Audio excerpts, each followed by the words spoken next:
Hello and welcome to Infamous, the audio podcast. This is Brandon or Mutilus on Discord. This is Parker, go by one who parks on Discord. This is Jeremy on Discord, still. And this is Aaron. Dill. I go by Treppenwood. Jeremy, what did you say? Did you say dill like dill still. pickles? Still. Phil. I think you meant like deal with it. Pamba with a B. Wham. Pan? I'm just gonna... Pan. I think I can help with the Pam situation. I mean, you guys got the Alright, job. I don't know unless what there's you something said. I'm I'm just seeing. gonna make something up. Here, Don't I'll just type something God in. damn it. Brill... Oh my god. Alright, there we go. I got it. Don't worry, I got it. We got it in one. Good. Alright, thank you. Thank you. May I have another? We got it. Brill? You motherfucker. That's what you said! It's not my fault. This was literally what you said. Oh, Lord. Brill. I don't know what you said. This pan, Alright. pan situation. Thank everybody for joining us today. It's a beautiful day to be playing MCP. Let's see. Do we have any announcements? We just had a huge spike in listeners. If you listen to Pre-Ramble, we talked about it a little bit. Thank you, everybody, for tuning in. We appreciate you giving us a try. Hopefully, you find us enjoyable. I know I don't. Parker, you're down to 725 probationary episodes. Mm-hmm. That's great. Maybe that's For people that don't know, Parker basically bets. Well, originally he just got probationary episodes for doing things wrong, like not showing up or falling asleep on the podcast, and so we transitioned into betting the amount of probationary episodes he has left to try and he's trying to get the number down. I enjoy him getting the number up, and he has recently learned that at any time I can cash out his probationary episodes at a $1 per one episode rate, and so he's now trying to get them down very quickly. At any time. I Absolutely. don't remember falling asleep during a cast. I do remember falling asleep. You've fallen asleep twice. Directly before Parker, a you have cast. fallen asleep multiple times during the podcast. Well, I guess it's I've maybe been hard for me like to remember that. texting you, trying to wake you up while we were recording because I didn't want to just yell into the microphone on the podcast. Maybe we need You know like why a you- trap door or something nearby. It's Yeah, just, like, drop the something reason on you it. don't remember is because you were asleep.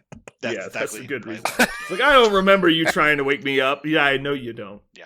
Yeah. All right. So moving on, what do we have up next, Parker? We have some news. Hey,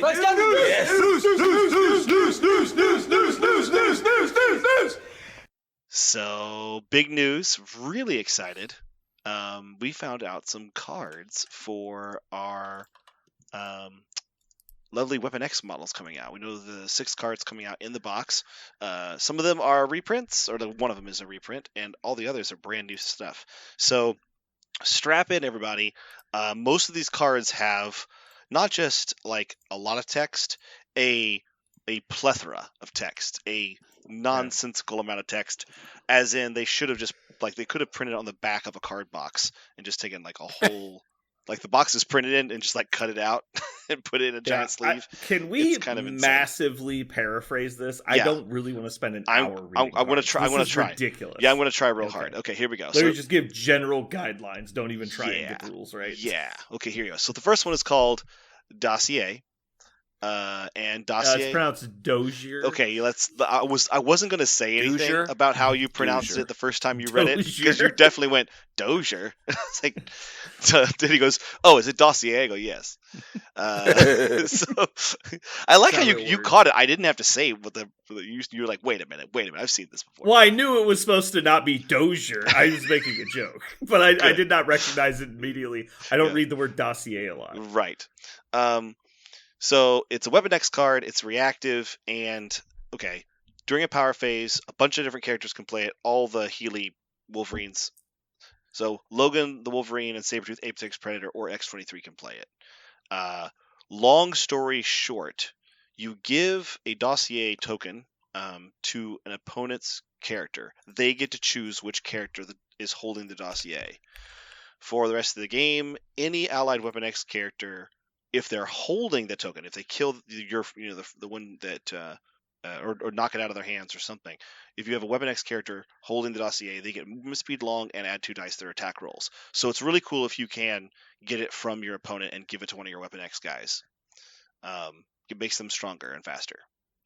It's kind of like the Chimichanga token, where it's a Mhm. pseudo objective that doesn't give points, Right. and so you get advantages for having it. Right. But Only this one's this one starts off with your opponent having it. right, and your opponent gets to pick which character, notably. So they can put if they have a Tower of Power kind of character, they can put it on them, and you have to try to get it off of them somehow. There are ways to do that. Like But MODOK. right. Well, read the bottom of the card though. There's a So- great way to help get it off Right. of someone. So the character that plays this card, so either Logan Wolverine, Sabretooth Apex Predator, or X-23, they get a passive ability that allows them to modify or reroll skulls when you're attacking the character with the dossier. Reroll any number of attack dice also, just full off. Also, they always must attack the character if they start within 2, which is similar to the Nemesis rule that Venom has for Spider-Man and whatnot.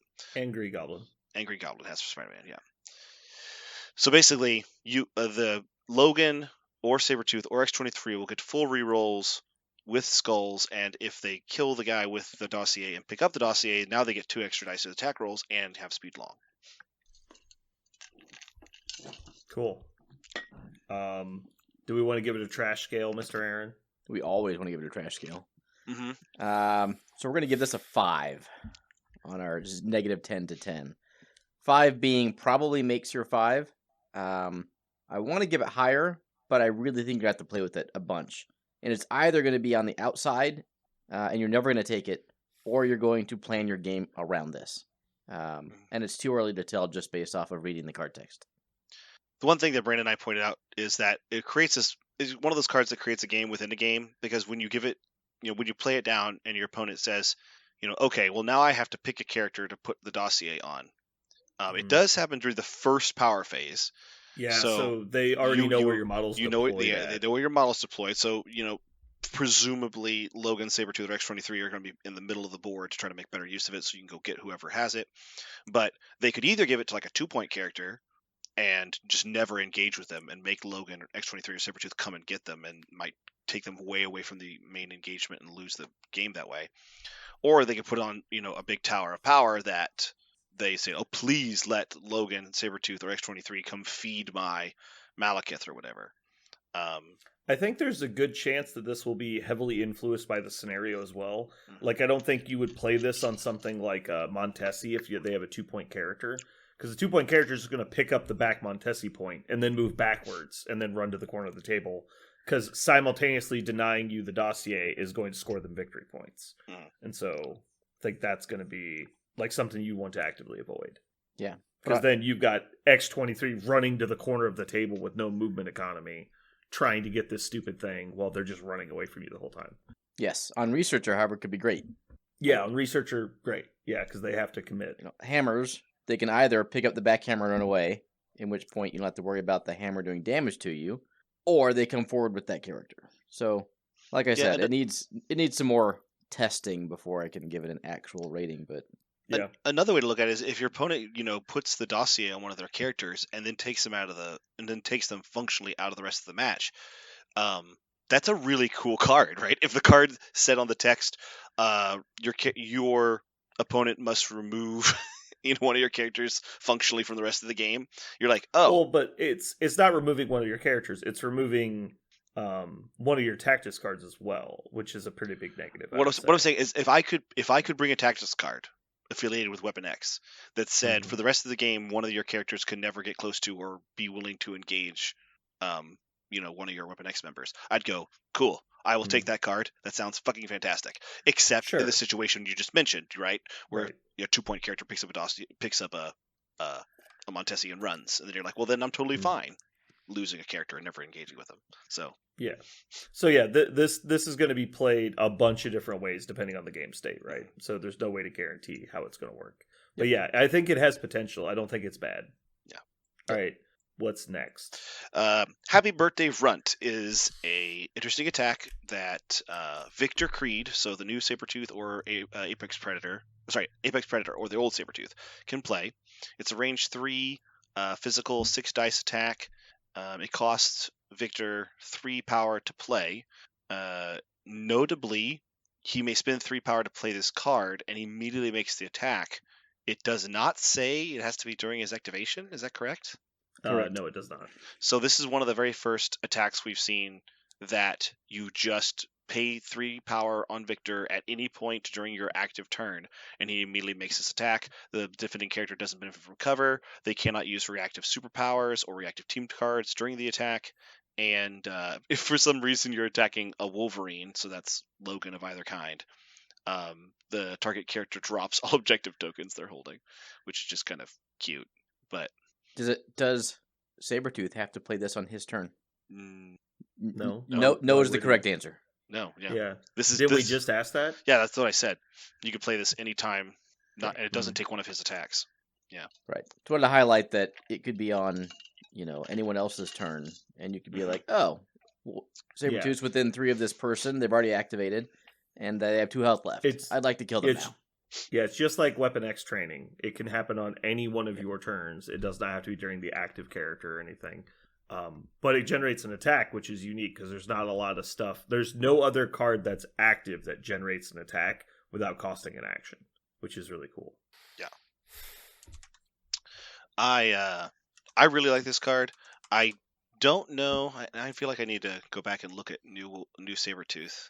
Which Sabretooth uses this better? I know old Sabretooth doesn't really get anything from it except like he doesn't get to buff it at all. Does a new Sabretooth get to do anything with this? Doesn't look like he does. If it was during his turn, you could spend for what is it? Bloodthirsty. I can't remember the name of the ability, but the thing that pumps his damage. Oh, according to their damage, right? Yeah. So if I would think the old Sabretooth would want to do this because it's a range Yeah. 3 attack, and the old Sabretooth's only range 2. right there you go. And so No you Mercy could do was it the name of outside that range power. 2. No mercy, yeah. Yeah. But that being said, it doesn't like gap close for him. It just No. lets him attack. I don't know if there's really a particular one that would like to use it more. I really like this as an attack card. I think it's one of the coolest ones of the game because it does interrupt things. Also, doesn't let you use reactive stuff. If you're ever like, oh man, I really need to down this thing, but of course he's going to react and make it really hard for me to do it with bodyguards or Yeah, no buffing. bodyguard is big. No yeah, bodyguard, no eye in the sky. right. So many things it turns off. Venom. Yeah, no raise the shield. You know, The funny thing is it shuts down Sabretooth 1, which is pretty cute. what's really cool about this also is it oftentimes players who rely on cards like Luke Cage's card, Venom's card, Lethal Protector, they're used to that. They may not use it on the first attack, right? Or sacrifice. Aaron Yeah, was like, just I'll save it for the next one. right. Yeah, Like and then Aaron you was play talking. this. Yeah, Aaron was talking about it just in a game recently on TTS, right? You didn't use sacrifice because you go, I don't think I'm going to get one shotted on this first attack, and so a lot of characters just automatically kind of go for that to see to just yes, feed me some power. I'll see how much damage you do, and then stop myself from being dazed by using my cool interrupt.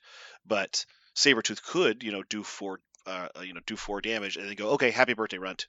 Mhm. And you don't get to stop me from dazing your character with the thing you took for specifically that purpose. I like that a lot. I also like that it works for a character that's affiliated with Brotherhood, who you can already be playing Mystique with. And so it lets you get even more no interrupt Mystique type abilities in a list, Mm-hmm. because this is an unaffiliated card. All right, Aaron, what's your trash scale for this card? It's a 7. Ooh, wow. It is not that is an a high auto scoring include card. with Weapon X, but I think it's almost an auto include with Victor Creed. It's It feels about as good as I would say as Lethal Protector. I feel like it's that game impacting. I agree. I think it's really, really, really good. I think you'd be hard pressed to play Victor Creed without this card.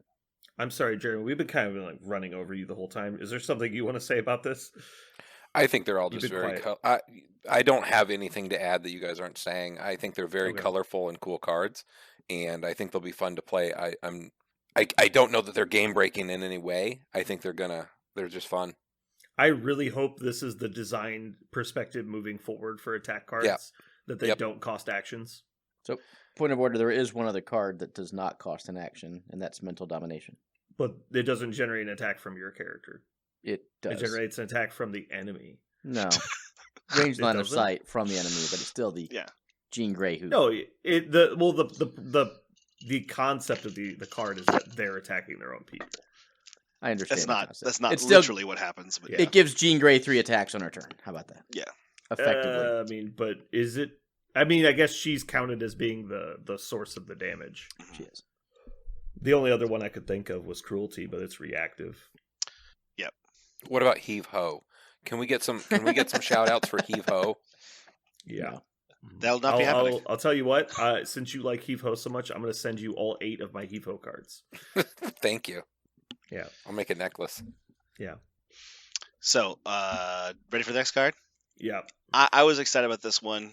I think it's interesting. Got to get some air. Just Reactive. Any Logan can play it for 2 power. After somebody advances towards him, he can immediately do it and advance his speed away from that character that triggered the effect. Then he may not contest objective tokens this round. he runs away like a coward. No. I think you're reading the card wrong, but go ahead. Like a coward. I want to know the trash scale immediately, Aaron. That's what I'm interested in. I think what the Oh, card you want says, as an immediate trash scale? Well, I do this because I feel like this card is pretty obvious, right? It is Spider. What is it? Spider Tracers, right? It's very similar, Yeah. but only for one character you're playing at a time. 2 different possibilities for the character, but only one character at a time. And it also has another negative, which is not contesting objectives. So it's Spider Tracer for one character with an extra negative. So I'm just curious, what's the trash scale for that? 1 second. Okay, so it's not Spider Tracker, kind of. How so? The trigger. Spider Tracker is when an enemy character moves within 4, the character can advance short. Mm-hmm. Logan's card is when any character ends within 2. So yeah, you could use it to get away. Oh, I could also move my allied X-23. Oh, she's within 2. Logan's gonna take off toward the enemy. Say, I don't care about objectives. I'm just gonna double claw adamantium slash your ass. I The know. other cool thing you can do is you can walk up with Colossus and fastball special after he moves. Oh, So say you that move again? up Colossus into base contact with Logan. Yeah. He then advances to max range 2 and you play fastball special. So you can extend the range of the throw. I also Sure. misread. I misread it. I read you said range 2 correctly. I thought it was power 2. It does not cost any power to do this. No. So So it is this free. could be a turn 1 play to get Logan onto the midline to Mhm. attack someone who has then taken an objective, for Mhm. example. Mm-hmm. I think there's lots of flexibility, and I'm excited to see how people are able to abuse this card. I'm pretty sure that it doesn't work like this, but you don't interact by contesting, right? Contesting is only relevant for blues, right? Because interact is just range 1. It's not you can interact with things you're contesting. Correct. Interact, I believe you're right. You can still interact. You also would not be subject to Shadowlands rerolls, Right. Assuming you weren't holding an objective yet. or within 1 of a secure, is technically contesting a secure, or an extraction on the ground. Anytime within range 1 of any objective, you are contesting it. Okay. Yeah, so as long as you can still pick up reds and pay to flip, that's fine. It's not that bad. Because I don't even, there's most games that won't even matter. Right. And I I mean- really view this, it has turn 1 options that I think your opponent's going to have to respect once you learn how to play this card, but saving it till turn 4 or so to allow Logan a free move seems really potentially strong. So it's going to be a 5.5 on my trash scale. Needs more This is testing, but I think also- it's good. I think Parker said this is playable with either Wolverine. It's only the new Wolverine. You can't play it with The- the Wolverine, right? This is Logan the Wolverine. Yeah, I'm Logan sorry. the I'm sorry. It Wolverine, doesn't yeah. say It's on Lo- different lines. It doesn't say yeah. James Logan Howlett. Yeah, it says Logan. Yeah, Yeah. sorry. You're right. It's Yeah, only so the it's new one. only new guy. Mhm. I'd say it's actually it would be pretty cool with the old one because it's so important to keep him alive on his backside, Mhm. and so you wouldn't have to worry about that. That, I mean, the way I look at this card is it's so you can get outside of range of your people and get all your extra dice and rerolls and shit. Am I Mhm. missing something? That's also good. Yeah, the fact that Logan specifically likes to play as a lone gunman, right, or lone clawman. I don't know, but Clawman, Jesus. clawman. You did it. Yeah, but the fact that he does get much better, noticeably better as he gets away from his friends, this does just continue that theme of pushing people away. There's also cool. It does say ends and advance, so there are other things you can do. Like if you have any other way to, it's unaffiliated also. So if you have any other faction or any other way to advance someone, then you would push Logan immediately, right? So any sort of place, any sort of walk, would immediately move Logan right then. There's a bunch of weird, cool, like domino type stuff you could do. Not domino the character, domino effect, where you're like, do this and this and this, and Mhm. also Logan gets pushed. Like it's a weird series of things you could do. Yeah, or as placed. So there's lots of characters Yeah, that are able placed. to place their own people. So Right, yeah, teleporting stuff. Just putting, just if you wanted to play Weapon X, just putting Lockjaw or Heimdall or Thanos. Thanos, anybody. Yeah, Well, but that doesn't trigger this.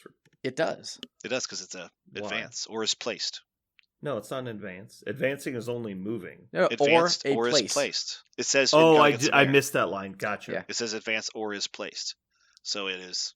They covered that. So you So could do. not thrown or pushed. Yeah. Yeah. And it's also not a Weapon X card. So anytime you want to put Logan the Wolverine in your list, so any other things. So if the Dompiers leadership, right? Bump of the Night, you could bump of the night somebody, and that would trigger.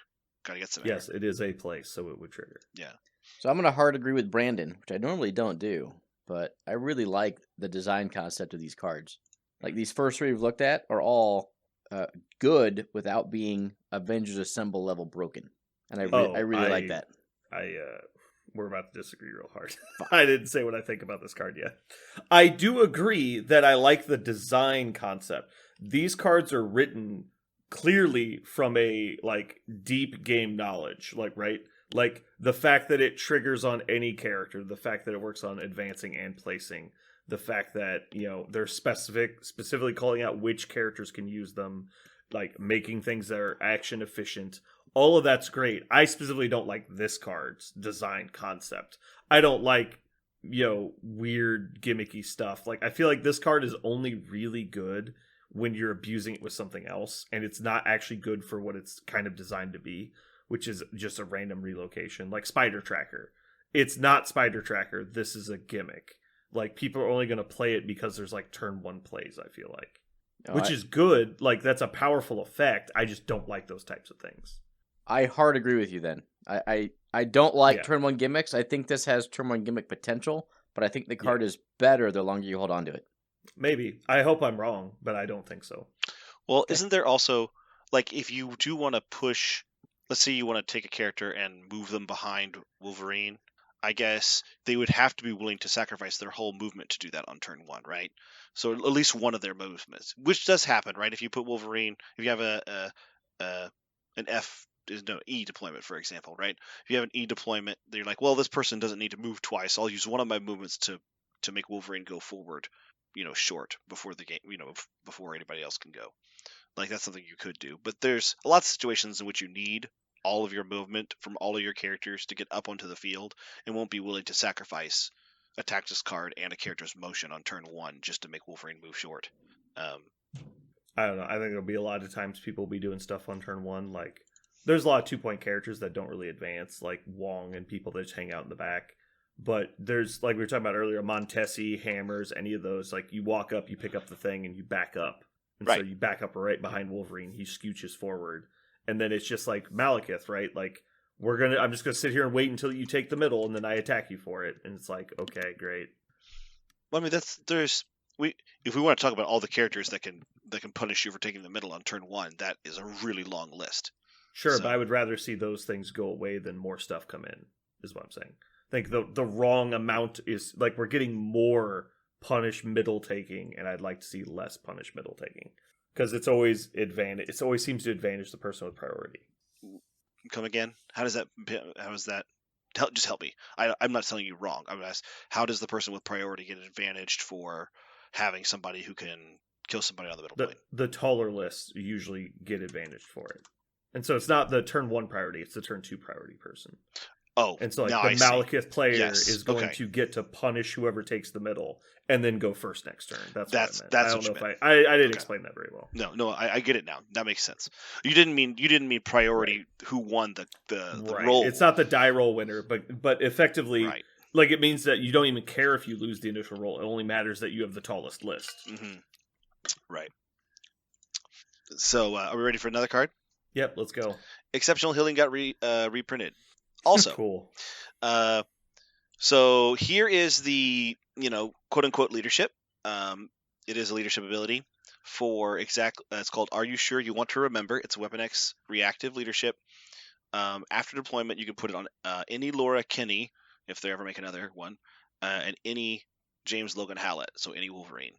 that character gains 3 memory tokens, and I will not read this huge text, but long story short, anytime a friendly Weapon X character, so not any allied, but a Weapon X character is attacked, you can spend one of those memory tokens. That gives that character 2 dice in their defense roll extra. If that character doesn't suffer any damage, they can advance short towards the attacker. Additionally, in order to get memory tokens back, anytime one of your allies, so that's not just Weapon X, but any ally is dazed or KO'd, then you automatically get a weapon token back. You can only have 3 weapon tokens, memory tokens ever. Cool. Sounds like trash. Worst card in the faction, right? Honestly, right? Like, I'm not being sarcastic. I think it's trash. Okay, so it's not the worst leadership in the game. Bonus point for that.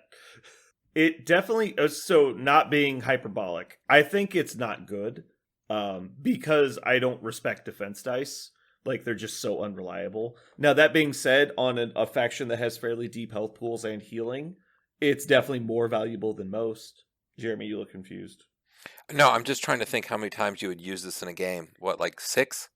Six was you my would use off the cuff answer. You know what I mean? Like, Yep. 6 times to do what Guardians of the Galaxy Well, do all day you- long. You're going to use it every turn, right? You're going to use it to 0. Every time you have one, you'll spend it, I assume. Like, Ooh. there'll be very few times you'll have a token and not spend it. It will only be when you only have one left. So, throughout a game, most games you'll probably lose somewhere between 3 and 5 health bars, I would expect, especially if you have a bunch of 4-pointers. So, if you're losing 3 to 5 health bars, that means throughout the game you'll have 8 tokens. You'll probably spend 8 of them. So that averages about 1.75 per turn, I'm guessing. So 1.75 rerolls per turn definitely seems worse than Guardians, and you can only use it on defense. And it doesn't even work on allied characters; it only works on affiliated. I'm characters. super shocked it isn't offense or defense. Like, I thought it was going to be basically Black Order's leadership. Yeah. The new one. Something. Where it was like, hey, you killed somebody, everyone gets power. I'm like, yeah, that makes sense. Especially when I saw the power cost on their models. I was like, well, they're going to have a power mechanic. That's the only way. And so, yeah, this seems like Winter Guard. Like, it's like, hey, we made a faction for the people that really care, but we don't. Like, that's kind of what I feel. Like, they put time in to design all this stuff, but it definitely seems like they don't want to make them hyper competitive or anything. Man, it's just a lot of words to say that and just be kind of what it is. Like, it's very I felt this way about Convocation. Like, it was like a lot of words and it took a minute to figure it out, but once you did, it was like, Jesus Christ, that's super good. This is like, once you figure it out, you're like, oh wait, so then I just get to reroll 2 dice? I think both of Convocation's leaderships are in the realm of best of their type. Like, That's what the reroll yes. mechanic of Convocation and the placement mechanic of Convocation are both in conversation for the best that does that. They're probably not the best leadership overall, but whenever you're doing your thing, Yeah. it's very good. And so this is just bad. It also takes up a tactic slot. So when everyone's talking about like the going out to get some air card, I'm like, the only way this is making your 5 is if it's integral to your gimmick. Because you're taking exceptional healing, you're taking your leadership, you're taking the card we haven't talked about yet, and then you have your 2 restricteds. And so that none of those other cards we talked about are making your cut. Okay, how about this? This is obviously better than X-Men Blue, which is the Cyclops leadership. Mm-hmm. Name a leadership worse than this, other than that. I'm sad the silence. I was going to say actually, I think Doctor Strange's is worse. No. I'll his is accept better. Doctor Strange. I think his is better. The No. Defenders one? Yeah. No, the Defenders one is not better. I don't think. Applying Hex is pretty cool. Applying being Hex able is to not just- nothing, but it costs a power, right? So you have to It get costs 1 power. I don't. Cost of You know power. what? But can it's in kill. the conversation. It's Yeah. in the conversation, Sure, right? Like, sure, you sure, could sure. argue about it. I would actually say that after playing it a bunch, even though Struckers sounds really cool, it actually doesn't do that much to the game state. It doesn't do that much to the game. Oh, I disagree. I haven't played it yet, but I disagree. Even after playing it a bunch and trying to get a lot of juice out of it, I haven't seen it squeeze very hard. Maybe I'm wrong. I'm trying. I to think squeeze out of Struckers is noticeably better than this. Okay. Like, I will just say think this. of the amount of damage. Like, we just talked about it. It's going to be roughly 8 triggers a game. Mhm. How much is 16 defense dice going to block in a game? That's exactly what we're talking about. 16 Right. defense What dice. I'm saying is, I'll tell you this about Strucker. in the Strucker game, when I'm trying to get it to happen, I might heal 3 health, like in a whole game from it. Right. So if you're you should be healing more than that, I would say. But even if you're not, it's not just about the heal. It's about all the other stuff too. You're applying negative effects to your opponent. Like, hey, I get to give you stun every turn, or poison. Like that adds value as well. It's not just the health. Giving stun away has been cool, so I'm not saying that it's not nothing. I'm here to tell you, I've given a stun away a couple times, and it mattered once in a game. I heal myself 2 or 3 points in a whole game, and it's because of what actually happens when you're playing the game. The rhythm of I don't want to talk about Strucker's health. We can talk about it another time. But the point is, the rhythm of the game means it doesn't work as well. What you guys are talking about as you look at the leadership and then you're like, oh, okay, this actually does a bunch of stuff, and then you think about all the actual opportunities for it to do that thing in the game, and you go, oh yeah, there actually aren't that many opportunities for this to be impactful. I'm saying Struckers is in this conversation where it's actually doesn't have that many opportunities to be impactful. So the thing that makes me immediately cringe when I understand what this card does as a leadership is Strange and Cable do this. And I can't tell you how many times just this mechanic of adding 2 dice is garbage. Like, it doesn't mean a thing. Magneto have I spent the extra power to roll 3 extra dice and gotten fuck all? Like, it's not good. When you have like other defense dice are just not reliable. The statistically speaking, like we just talked about, an average game should generate 6 blocks, which while theoretically stopping 6 damage would be effectively healing 6 damage, it's not, because in a lot of those situations you die anyway, right? It's like, okay, you blocked 2 instead of 1. Well, they did 4, so you're still dead. Like it just doesn't feel like it's going to matter that much. Now, when it does, having healing factor models live on 1, it feels like it's going to be great. But that's probably once, maybe twice a game.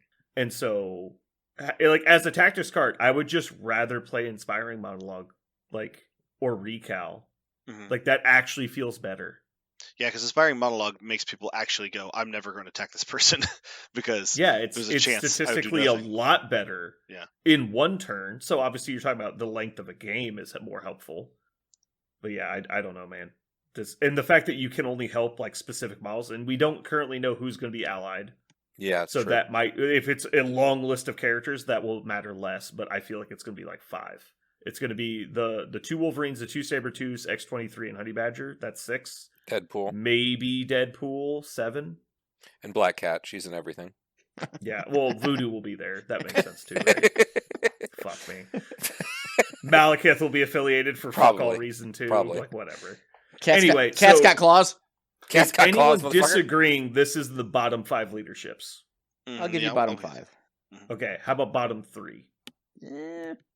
I think X-Men Blue is undisputed in its own league. I think you could argue either Defenders or Struckers is worse. I think Defenders has an argument. I don't think Struckers does. It's too versatile. I think Scent Prime's leadership is pretty bad. I think it's better than this, though. Oh, I don't know. But now we're debating around bottom 5, bottom 3, somewhere around there. It's bad. This is not a good leadership. The fact, we're also not even really considering it takes up a tactics slot. Like, that's a whole different conversation on its own. Like you said, the fact that if you really wanted somebody to live longer, this is not icing on top. This is actually like you're taking a piece of the cake to do this. Yeah. Like, how about this? No one even brought up the Black Order leadership card. Is this that much worse than the Black Order leadership card? Absolutely. The first of the Black Order? 100%. So, and that's widely considered one of the worst in the game, and it's just making up for their models are overpowered. Yeah. So this card is just not good. Like, right? Like, they're clearly trying to make this leadership not good. So they either believe the characters in it are overpowered, or they don't want it to be competitive. And so I think it's probably the first, not the latter. But yeah, because X-23 and Honey Badger being affiliated makes your list better. Like, that's just true, because those models are busted. Yeah. And so if the new models are good, which we think they might be, then that will be a very solid, 11-point package? Or no, it would be 4, 8, 13-point package. So you get to add in another person too. I wonder, here's an interesting posit.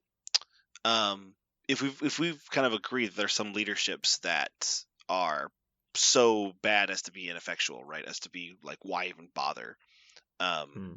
It's kind of interesting that in a way, if you want to play if you want to play like Cyclops, for example, like because you want to have an X-Men leader, that's what you want. If that's the reason why you're playing Cyclops, you're paying this horrible tax for playing Cyclops. But in this faction, you're like, I'm playing Weapon X. You're like, well, I actually, for this situation, I don't need a leadership, and I just don't want a leadership. So I'm just not going to play it. I'm just going to play the characters that I think are going to do the best on this scenario, and not even. I think it's on the leadership. board. I think it's on the board. People won't use the leadership card. Yeah. I think it'll be in their 10, but I think it's on the board. They won't put it in every game. I'm curious, Aaron, can you give this one a trash scale? Can I? Is it, sure, because it's the leadership also. -3. Okay. Oh, that's very high. Okay. So at -5, it almost never even makes my 10. Right? -3 means I probably consider it for my 10, but it's not even a lock there. So the 0 on the scale is it makes my 10. Basically. It's like 50-50 to make my 10 is a 0. Oh, maybe we could just do that. So the positive 10 is his 10 tactics cards. The negative 10 is the 10 he decided not to take. And then the 0 is like on the might switch it out line. That works, yes. So I kind of disagree with you. Like, this is either going to make your 5 or it's not making your 10. I don't think you waste one and not bring this every time. I think people overrate their card slots 6 through 10. I don't think it really matters what the fuck you put there because 90% of the time you're not taking it anyway. I agree with you there too. Okay, so I play Hood's Gang in my convocation list. I put it in one game. It was actually pretty good, but I only played it because I wasn't playing any of those other characters that I had character cards for. So it's only there for the weird game. I wanted to hear Aaron's end of Aaron's sentence. What were you saying? You were saying. I don't know, but I have a point. But I'll make it after our last card here, and then I'll finish my point. Okay. All right, let's get to the next one. So the last one's called Call the Pack. It's a Weapon X card, reactive. When an allied Weapon X character removes damage from itself, so heals in any way, it can spend 2 power to heal this card. The character that played this card immediately advances short. Then all allied characters within 3 of it may also advance short towards the character that healed and played the card. This is what, to me, my X-Men was supposed to be. This card is awesome. I agree. Yep. This is the only card that might rival Avengers Assemble that I've seen printed. It costs less power and works on... No, it is nowhere near as good as Avengers. Nowhere near. Ooh, I don't know. Well, I mean, the movement is restricted, but it costs less power and affects non-affiliated characters. True, but I've seen so many Avengers plays that affects the entire board. True. This is restricted toward the character, and you have to be within 3 after the movement. So, but you get to move, which affects the 90-degree channels they're very skewable by little movements. True, but we're also talking about an affiliation with people that have metal blades coming out of their hands. I think we know which direction they're moving. Understood. I clearly think the card is good. I do not think it's Avengers Assembled good. This is probably an 8 on my trash scale. It's probably going to be in your 5, and you're probably very rarely going to take it. If you're playing Weapon X and you didn't take this card, you need to explain to me why. Deep explanation, and that doesn't involve I don't own it. This is the best card in the 6, right? There's no question. Yeah. Like I said, I like a lot of the other ones, but yes, this is better. Yeah, this is the best card in the pack. Yeah, there are a lot of strong cards, and this is the strongest among them. Yeah, I really another notable thing about it is, of course, everybody has healing factor, so you'll get to do it at the end of your turn. But if you have anybody in your faction that heals, like if Wong's in there and he heals somebody, then immediately you can call the pack on that guy you healed. You can also call the pack on you're doing it on Wong's turn, right? So if you have healing effect. Point of order: it actually says when a Weapon X character removes damage from itself.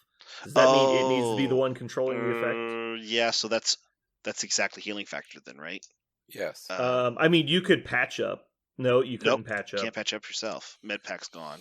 No, you could interact with the extremist objective. There you go. Yeah. You could have a chimichanga, which is the same timing. Yeah, so it's irrelevant. It would do it, but it would be the same timing. Yeah. So I read Wong's card. An allied character removes 2 damage. I don't know. He's controlling the effect, so he's the one removing it, I would say. If it's because if Call the Pack said when a Weapon X character removes damage, and just then the comma happened, I would agree with you. But because it says from itself, I don't think that's true. But also, I don't know if that's just extra wording that they threw in there and didn't matter. But with how intricate these things are worded, I feel like it was intended to only be when you remove it from yourself. Yeah, I think the idea is healing factor, right? Like at the end of their activation, they're hurt. Every affiliated, every Weapon X character is gonna have healing factor anyway, so I don't know that it matters. Not necessarily. They've already printed on this card. This is the last thing I was going to talk about. They have Lady Deathstrike and Maverick on this card as But Lady Deathstrike will have healing factor, right? No, she doesn't have healing factor. Pretty sure she has Wolverine blood. No, she doesn't. And I'm pretty sure. That's Marvel. That's if Marvel. Russell Wilson comics. has Wolverine blood, then Lady Deathstrike has Wolverine. Who blood. has Russell now Wilson? Maverick? I'll give you Maverick. Maverick has like nanite blood or something. No, he doesn't. What are you talking about? Blood? Like what are you talking about? Yeah. You don't follow sports. It's your fault. Oh, Okay, Russell Wilson. For something, I think you're saying Wade Wilson, and you got the names mixed up. No. And I was like, I bet what I said. Okay. You guys are killing me. So the last point I want to make is excluding exceptional healing, the other 5 cards, 3 of them are significantly movement based. Got to get some air, Call the Pack, and the leadership. Because the one part about the leadership we didn't talk about was if you don't take damage and you use a memory token, you get to advance short toward the attacking character. Yeah. So individually, the cards were kind of rated and discussed how we did, but if you put it all together, if I run those 3 cards, all of a sudden I've got an entire team of Weapon X that's going to just get all over the board. And I don't know how to leverage that yet, but that's absolutely what I would try to do. Is to play those 3 cards, a bunch of Weapon X weenies with large claws, and just see what happens. Like I'm sure you can unlock some of it by playing, but that aspect of those cards together intrigues me. No, I think the cards give them a lot of the tools they need to be a cohesive force. I just wish that the leadership gave them movement, and the other cards gave them the defense rerolls. Well, the leadership does give the movement, as long as you roll well. Or your opponent rolls badly. Kind of does. Yeah, like it kind of does. Just imagine, like Shuri just feels like she invalidates this entire force. Like it's like, you have a dossier. It's like I'll put it on Shuri, and you're like, God damn it! Like it's like you'll never see that fucking model again. So just to re-go back toward the leadership. Like if you have, let's say, a Bucky, 4 dice, and you're like, okay, do I risk having Bucky attack Laura, knowing that she's going to get her 3 dice, plus her reroll, plus an extra 2 dice if my opponent wants it. And if I happen to then not do damage, Laura gets to move toward me. And that might be really, really bad based on what she's going to be able to do next. Maybe. But I was talking with Parker about this. You just have to time your attacks properly. Like you attack people who have already activated. And it very much minimalizes what they can do. Like, okay, am I going to advance Laura at you when she has an activated token? Probably not, because that's stupid. I'll just get her killed. Correct, but now my opponent has to choose his target priority, and that's just a hidden part of that card that is kind of insidious. No, I think that's the most important part of the card, because I think the rerolls I keep saying rerolls. Yeah. The extra 2 defense dice is basically garbage. I don't respect it. Yeah. And now, there's going to be games when you roll 7 blocks. Sure, that's going to happen. Do I care? No, because I'm going to roll 0 hits as many times as you're going to roll 7 blocks. But on opposite rolls, but yeah, they'll be on different rolls, so you get the full benefit. But the fact that you have to tell if it's there, your opponent has to respect the idea that your character that has not activated yet could just start walking towards you, and a lot of them are blenders, right? They're all blender characters. They're about moving and doing damage and not leaving things standing after their activation is over. And so I feel like that's not nothing, but like you guys said, like we just said, it could be nothing, right? It could be literally nothing. You could use every memory token and just never get a proc. Blocks, and you could use, and your opponent could just do 1 damage over and over again and it never do a thing. So the leadership could literally be dead. That being said, I was actually going Go ahead. I've played a lot. I've played some games recently where I didn't use all my tactics cards, and I would have loved for it to be something like this, something that my opponent had to think about, as opposed to what I've been doing, which is play a tactics card that just didn't ever do anything, and my opponent never had to give a shit. So, go ahead. Well, that's okay, because if Aaron had been playing this card, he wouldn't have had a leadership, so it would have been fine. Aaron playing this card or not playing this card is the same game. same game.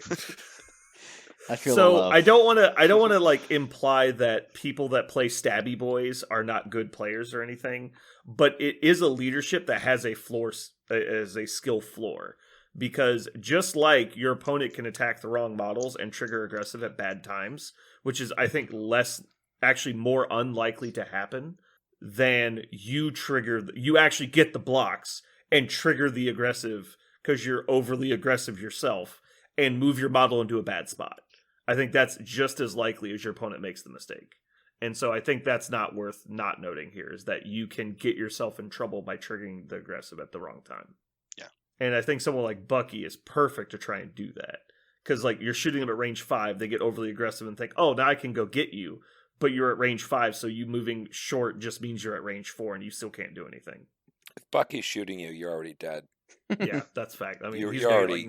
It's like 19 hits per roll or something. I think is his average. It's 1,000 shots. It's funny you guys talk about shots. I want to get that model out of this game so bad. It's so like, funny. The model is so broken. By the way, just so you know, everyone who listens, I've talked to some people who listen to our cast about Bucky because they hear your guys' stories, and a lot of people know that I play Bucky in every list, and so they'll play Bucky and never get him to do a thing. Like put him down and be sure to put him down like 8 games in a row. He never triggers rapid fire. Like he never does a damage, and they're just like, this guy is ass. And I'm like, I don't know what. No, it's 100% your dice, Parker, because you roll 4 hits on 4 dice like it's going out of style. I'm gonna switch our dice at some point and not tell you, and you're like, why can't I win any games anymore? Like when you were playing Criminals, you were commonly generating 5 hits. Like it's common. And it was like, this is not normal. And he's like, yeah, I'm like undefeated with Shadowlands Daredevil. It's weird. I'm like, it's not weird. It's fucking dice. Like, Jesus Christ. I think you can definitely improve him. And I think a lot of people are just putting him in lists, and you could definitely play him in the places that he's supposed to be played. But it is true that he doesn't always do that. Moving on. We have another small bit of news that Parker didn't put on the schedule. I assume everyone already knows, though. Atomic Mass Games announced their upcoming game release. They're producing their second game ever. It's called Star Wars Shatterpoint. It is also a squad. What? Why are you pointing at me? I had that on the news last week, and you skipped it. So I just thought. Oh, I thought was it last week? Yeah, I don't think it was. It was last week. It was last week's news. I had it on the news last week, and you said, "All right, let's go ahead and go to the next thing." And so I just assumed you didn't want to talk about Shatterpoint because we're an MCP podcast. I never even mentioned it. I probably should have. That definitely was not what happened. I didn't read the news. I assumed you were done because you were pausing. Got it. No, yeah. So Shatterpoint, I didn't think that was a whole week and a half ago, though. It was. Yeah. Anyway, so if you're a fan of Star Wars and also like I'm guessing the mechanics of Marvel Crisis Protocol, you will probably like Shatterpoint. I already have a bunch of people bugging me about it constantly. But yeah, so we'll what? I said you sounded annoyed with that comment. It is annoying. Like, I've had so many like, when are you going to make a Shatterpoint channel for the Discord? I'm like, when I fucking feel like the game comes out in 11 months. Shut the fuck up.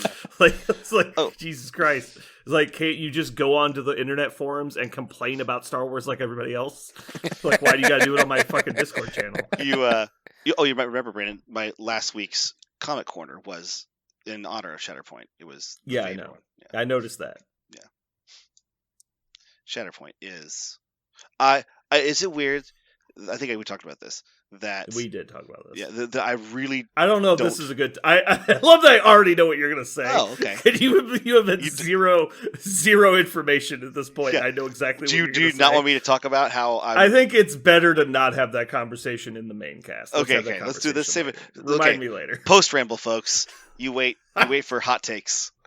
I love that I know you so well. You said so. I was like, no, don't say that. Yeah, let's not say it. I guess. All right, we'll move on. Mm-hmm. Oh boy, this is such an inside joke. I don't know why it's so funny. This is a good teaser. It's a good teaser. All right, currently playing. Anybody built a new list recently? What we got going on? I played a bunch of Hydra last week.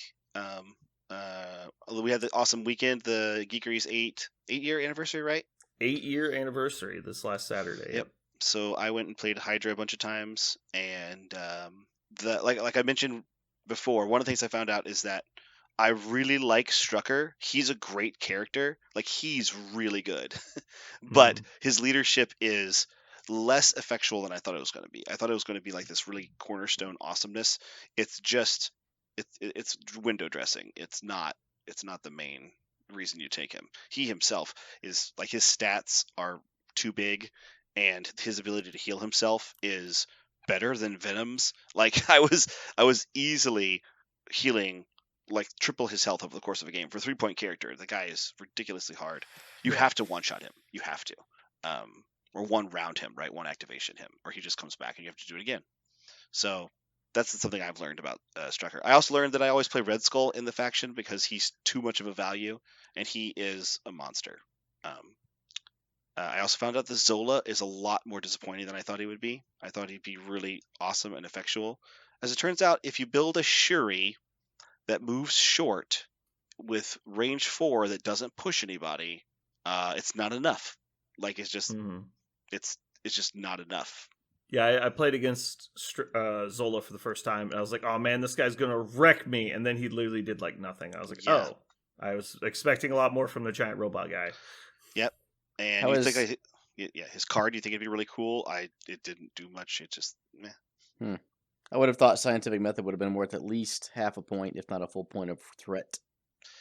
Yeah, the hardest part for me is that Zola is so slow. If my opponent just didn't oblige him to get close enough to him for him to shoot turn 1, him trying to get it off turn 2 was kind of awkward. I was even trying to put it on some like keystone characters like X-23 or Honey Badger. Like, I even had a funny, cool thing with Nebula. I was like, this Nebula, maybe putting on Nebula sounds fun. I had all these interesting ideas, and it just never really materialized. And even when I did put it on, it didn't do a whole lot. I should have just been attacking with their regular attacks. And I really wish, every time I played him, I was like, you know what would have been really good in this situation? Zemo. Just like, Zemo would have been better, because he would have done much more to affect the game state himself, been much more aggressive, been much faster. Like, he could have got me out of all these jams that Zola just didn't help me do.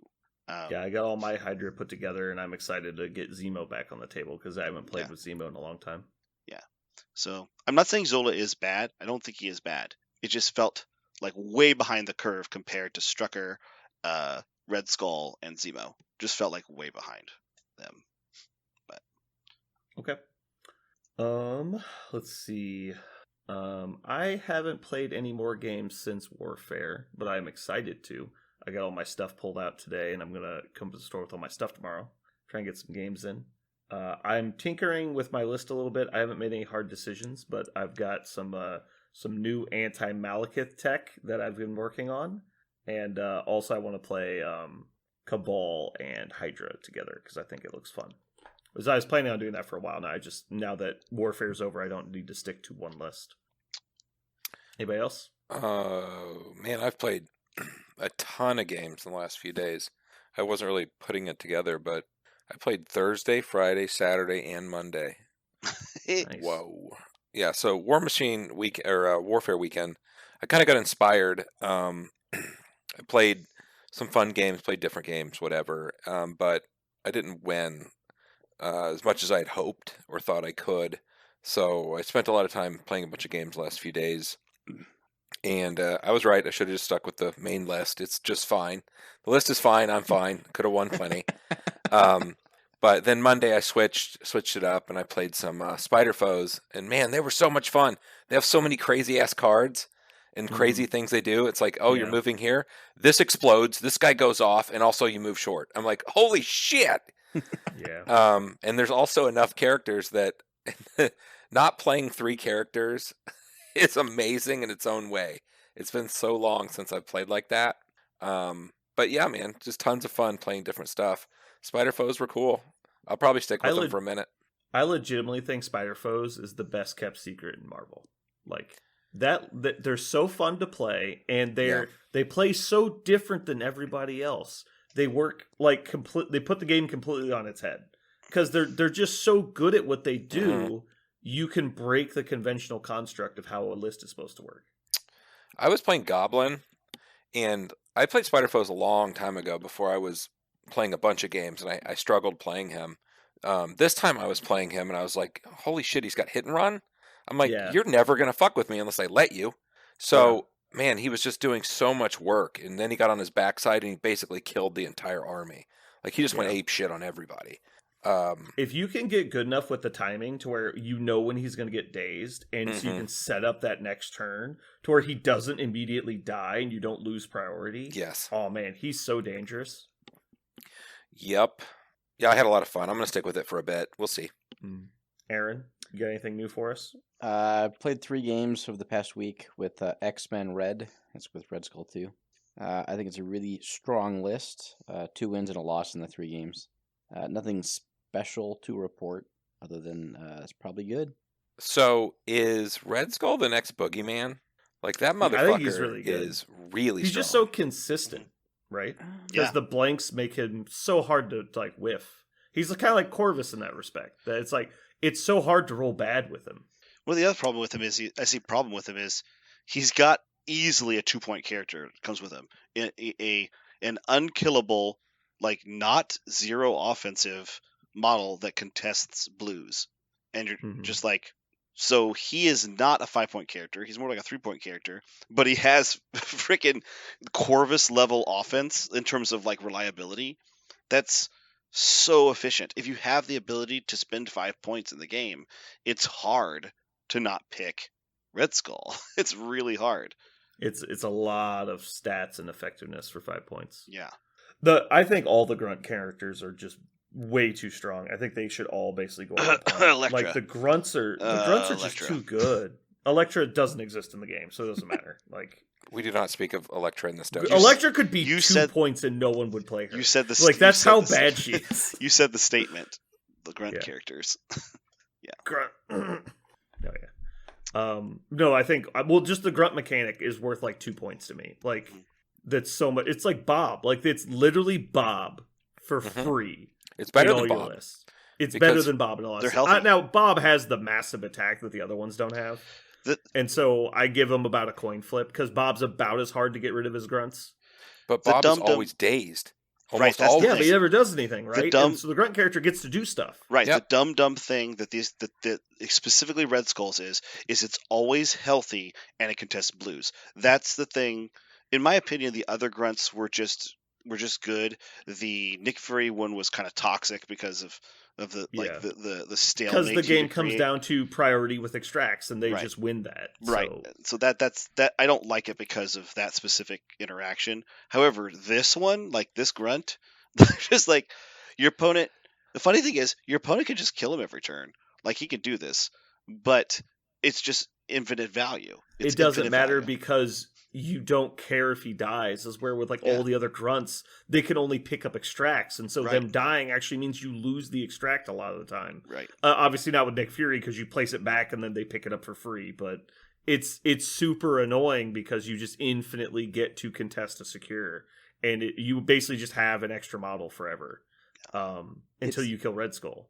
It's annoying because they're free. Like Nick Fury has to pay to put out his grunts again. Daredevil has to attack, which is not always something he wants to do. Within range 2, right. Yeah. So the fact that Red Skull gets his grunts for free every turn is the actual problem. Oh, because what's funny is how many actual problems there are with it. There's so many, but continue. I think they need to have some kind of tether range. Like when the parent character goes to activate, if the grunt's not within range free, they despawn or something. Like you're just too fucking strong. Yeah. But I think if you're... I wanted you to finish. Yeah, sorry. No, that's fine. No, I'm requiring you to finish. You require me to finish? Man, you and my wife, you have more in common than I thought. No, I was gonna say the problem is that if you're faced with killing the grunts to control a secure or throw them away, right? You are wasting resources on a freely renewable resource that your opponent has. It costs Red Skull nothing to bring them back next turn. Yeah. And because of their 3 health, it might take 2 attacks to get them down. So you're quote unquote wasting your activations to score the point just to have to redo it all over again. Whereas Daredevil and Fury have a resource cost they have to put into respawning their grunts. I mean, doesn't Daredevil spawn them by attacking? Mm-hmm. If he's within 2, yes. Isn't his entire goal as a character to get within 2, though? Depends. I'm just saying his opportunity cost is pretty low. It's not 0 is the point, and you have to move. There are situations in which Daredevil doesn't want to be there. He wants to be moving and contesting, or moving to pick up a point himself. Like, you could be losing the game for the sake of really wanting your ninja back, right? But unlike Red Skull, don't get to activate when Daredevil brings them in. They get one shot and they're done. They have 0 impact on the scenario game unless they happen to kill someone with their 4 dice. But Nick Fury's grunts can pick up an objective token when they're spawned in. Red Skull's grunts get to move and contest / secure objective tokens the turn they come in. So that's what's problematic. The problem I have in general is that all these characters are balanced without the grunt mechanic on their cards. Like, I think Daredevil is a solid 4-point leader in the game if you just remove the grunt from his card. And I think Red Skull is also a solid 5-point, attrition piece / leader without the grunts on his card. Now, Elektra, I think, is the only one that's actually balanced around having grunts, which is sad because that just means she'll never get played because all the other ones are not. Yeah, it's kind of funny. Nick Fury is a good 4-point leader without grunts. Like, he's just good. Here's an interesting question. If in a magical world, all grunt models or all grunt controllers were as below the curve as Elektra, would people still be excited to play them? Would you think they would still get played? Would you? I think they would still get played. I don't think it would be as prolific as they currently are, but I think they'd get played. But like, look at the game. Like, we have, what is it now? Like a silly amount of characters. We have 130 roughly characters in the game, and 4 of them have grunts, and they're played in like 75% of lists or something. I think Skull will be the new, like, he'll be in almost every list. Like, he's a good drop-in for 5. He's an amazing 5. I could see him becoming the new MODOK. Like, I don't think he'll be as powerful as MODOK was, but I think he'll be splashed about as much as MODOK was. The fact he can't be thrown or pushed when he wants to is so strong too. Like, just always very annoying. It's very annoying that they're like opposite what you want, though. Like you're good against Mystic, but you can't be advanced while you're in the energy mode. I'm like, what? Yeah. Like why aren't these together? I guess they just wanted you to be weak to something. He can always be thrown, though. Can you? He can be thrown. Okay. He just doesn't take collision damage. Got it. Yeah. Wasn't I playing against you, Jeremy, when you figured that out? I mean, I've rammed my head against it many times. Yeah. I don't know. I've learned it the hard way, I guess. Probably haven't learned it yet. Good news at 11. That mode is really good against Ebony Maw, who can only do mystic attacks and throwing things at him. He was just standing there. Well, but you can advance him, right? Like, that's the thing, is you can advance him. Yeah. The problem is Ebony Go ahead. I was just saying Ebony Maw can only, like, that's all he does is move people, really. Oh, he has a big attack and he wants to throw shit, unless he can't be thrown. I played him into a combination of Malekith and MODOK. That's quite a decision tree. Yeah. I was playing the energy or the mystic? Shit. I was playing Convocation, and my opponent was in the same boat. He was like, I don't want to get moved, but I also don't want to die. So, yeah. Because what was it? It gives him 5 dice defense, right? Yeah. Yeah. So I was playing against the guy who had Cable in his list, so he was shielding him as well. So he was getting 7 dice. Oh, God. I mean, it was actually not that bad because, defense dice are crap, but, it was kind of annoying. Okay. All right, well, I guess that's the end of our currently playing. I wanted to talk about something today. I don't know if today's the best day to talk about it, but I feel like priority is very strong in the meta today, and I feel like a lot of lists are built around, like, can you guarantee having priority throughout the game? And so me and Jeremy, on our way back from Warfare Weekend, were kind of kicking around some ideas in the car about ways that we could the game developers could combat the importance of priority in the game today. And so I was going to run some of them by you and then just try and have a conversation about it. Wait, game developers or like players?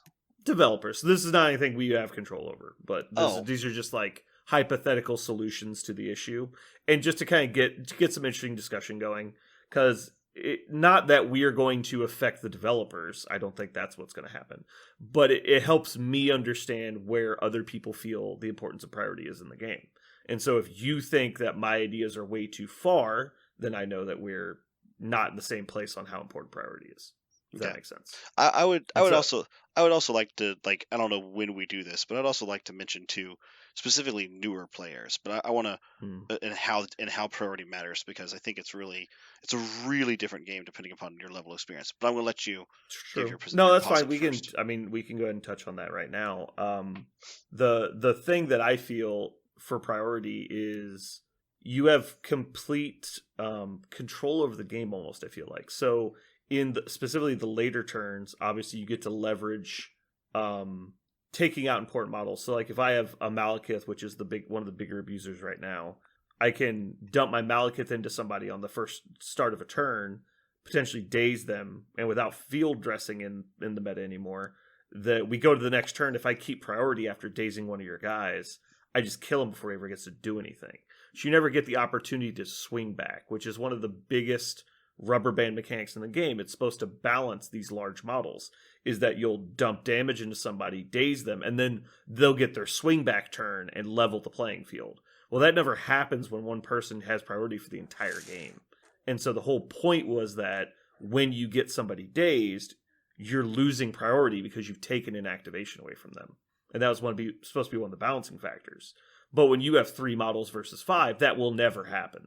Like, you would have to daze 3 models before they activated to get to that point. And so it gives them complete control. And if they have good enough planning in the future and scripting of their turns, you have to find a way out of this, like, situation that's just like, it's like a train going down the tracks. Like, how do you stop it? And the answer is you don't have anything you can do to stop it. They're always going to have priority. They're always going to get first opportunity to take action. Aaron, did I miss anything? Do you think that what I said is correct, or... Only one small caveat. Normally, if you're a 3 to 5, the person who has 3 is passing until they can't pass anymore.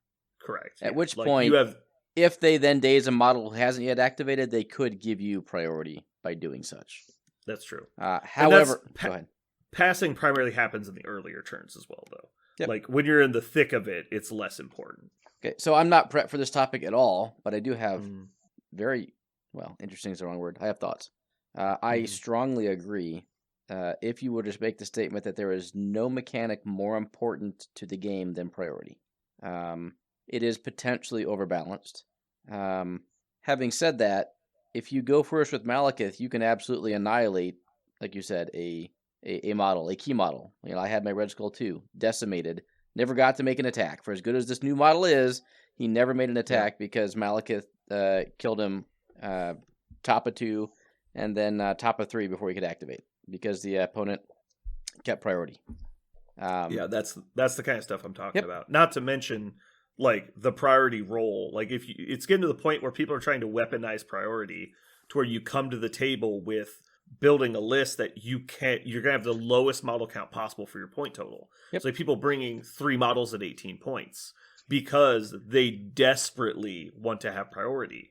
And when that happens, when both players are doing that, it just comes down to whoever wins the opening die roll to get priority the first time.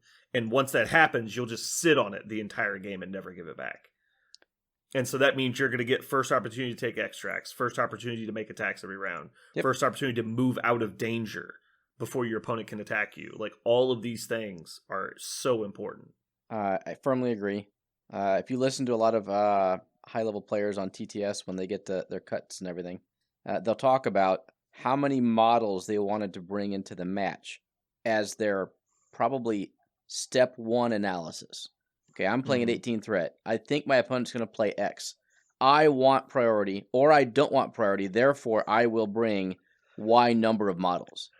They don't say, I need this model. They said, I need this number of models specifically to play around priority shenanigans, just like you're talking about. It is that important.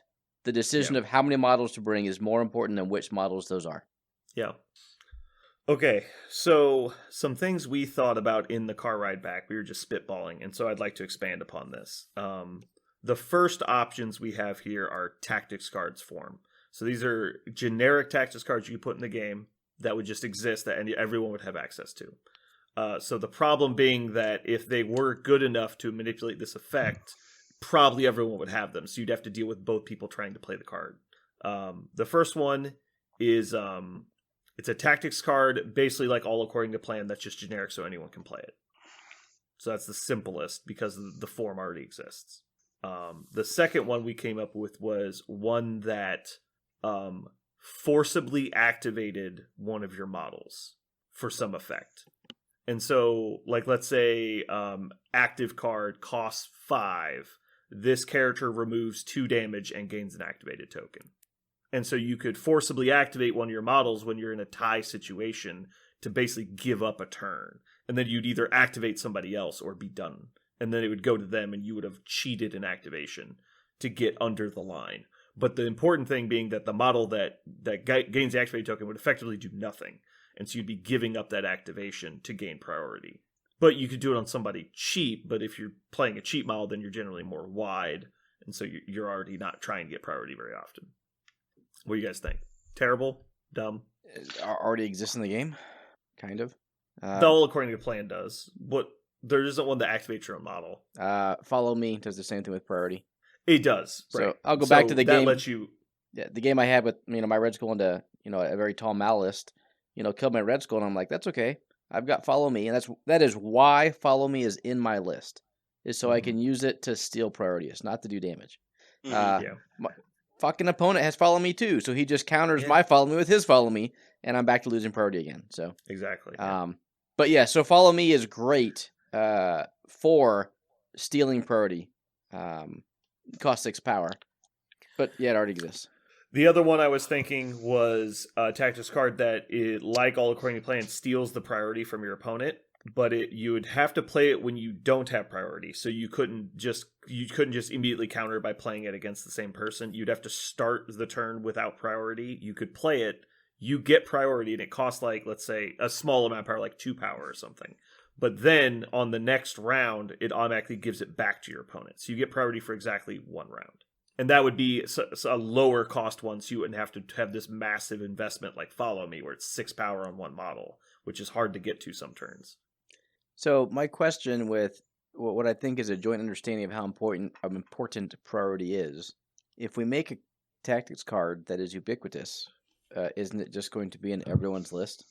Well, so the big thing would be you would have to, like, specifically this card, you would have to play it when you don't have priority. So somebody who is playing a tall list would never have the opportunity to play it in a normal situation.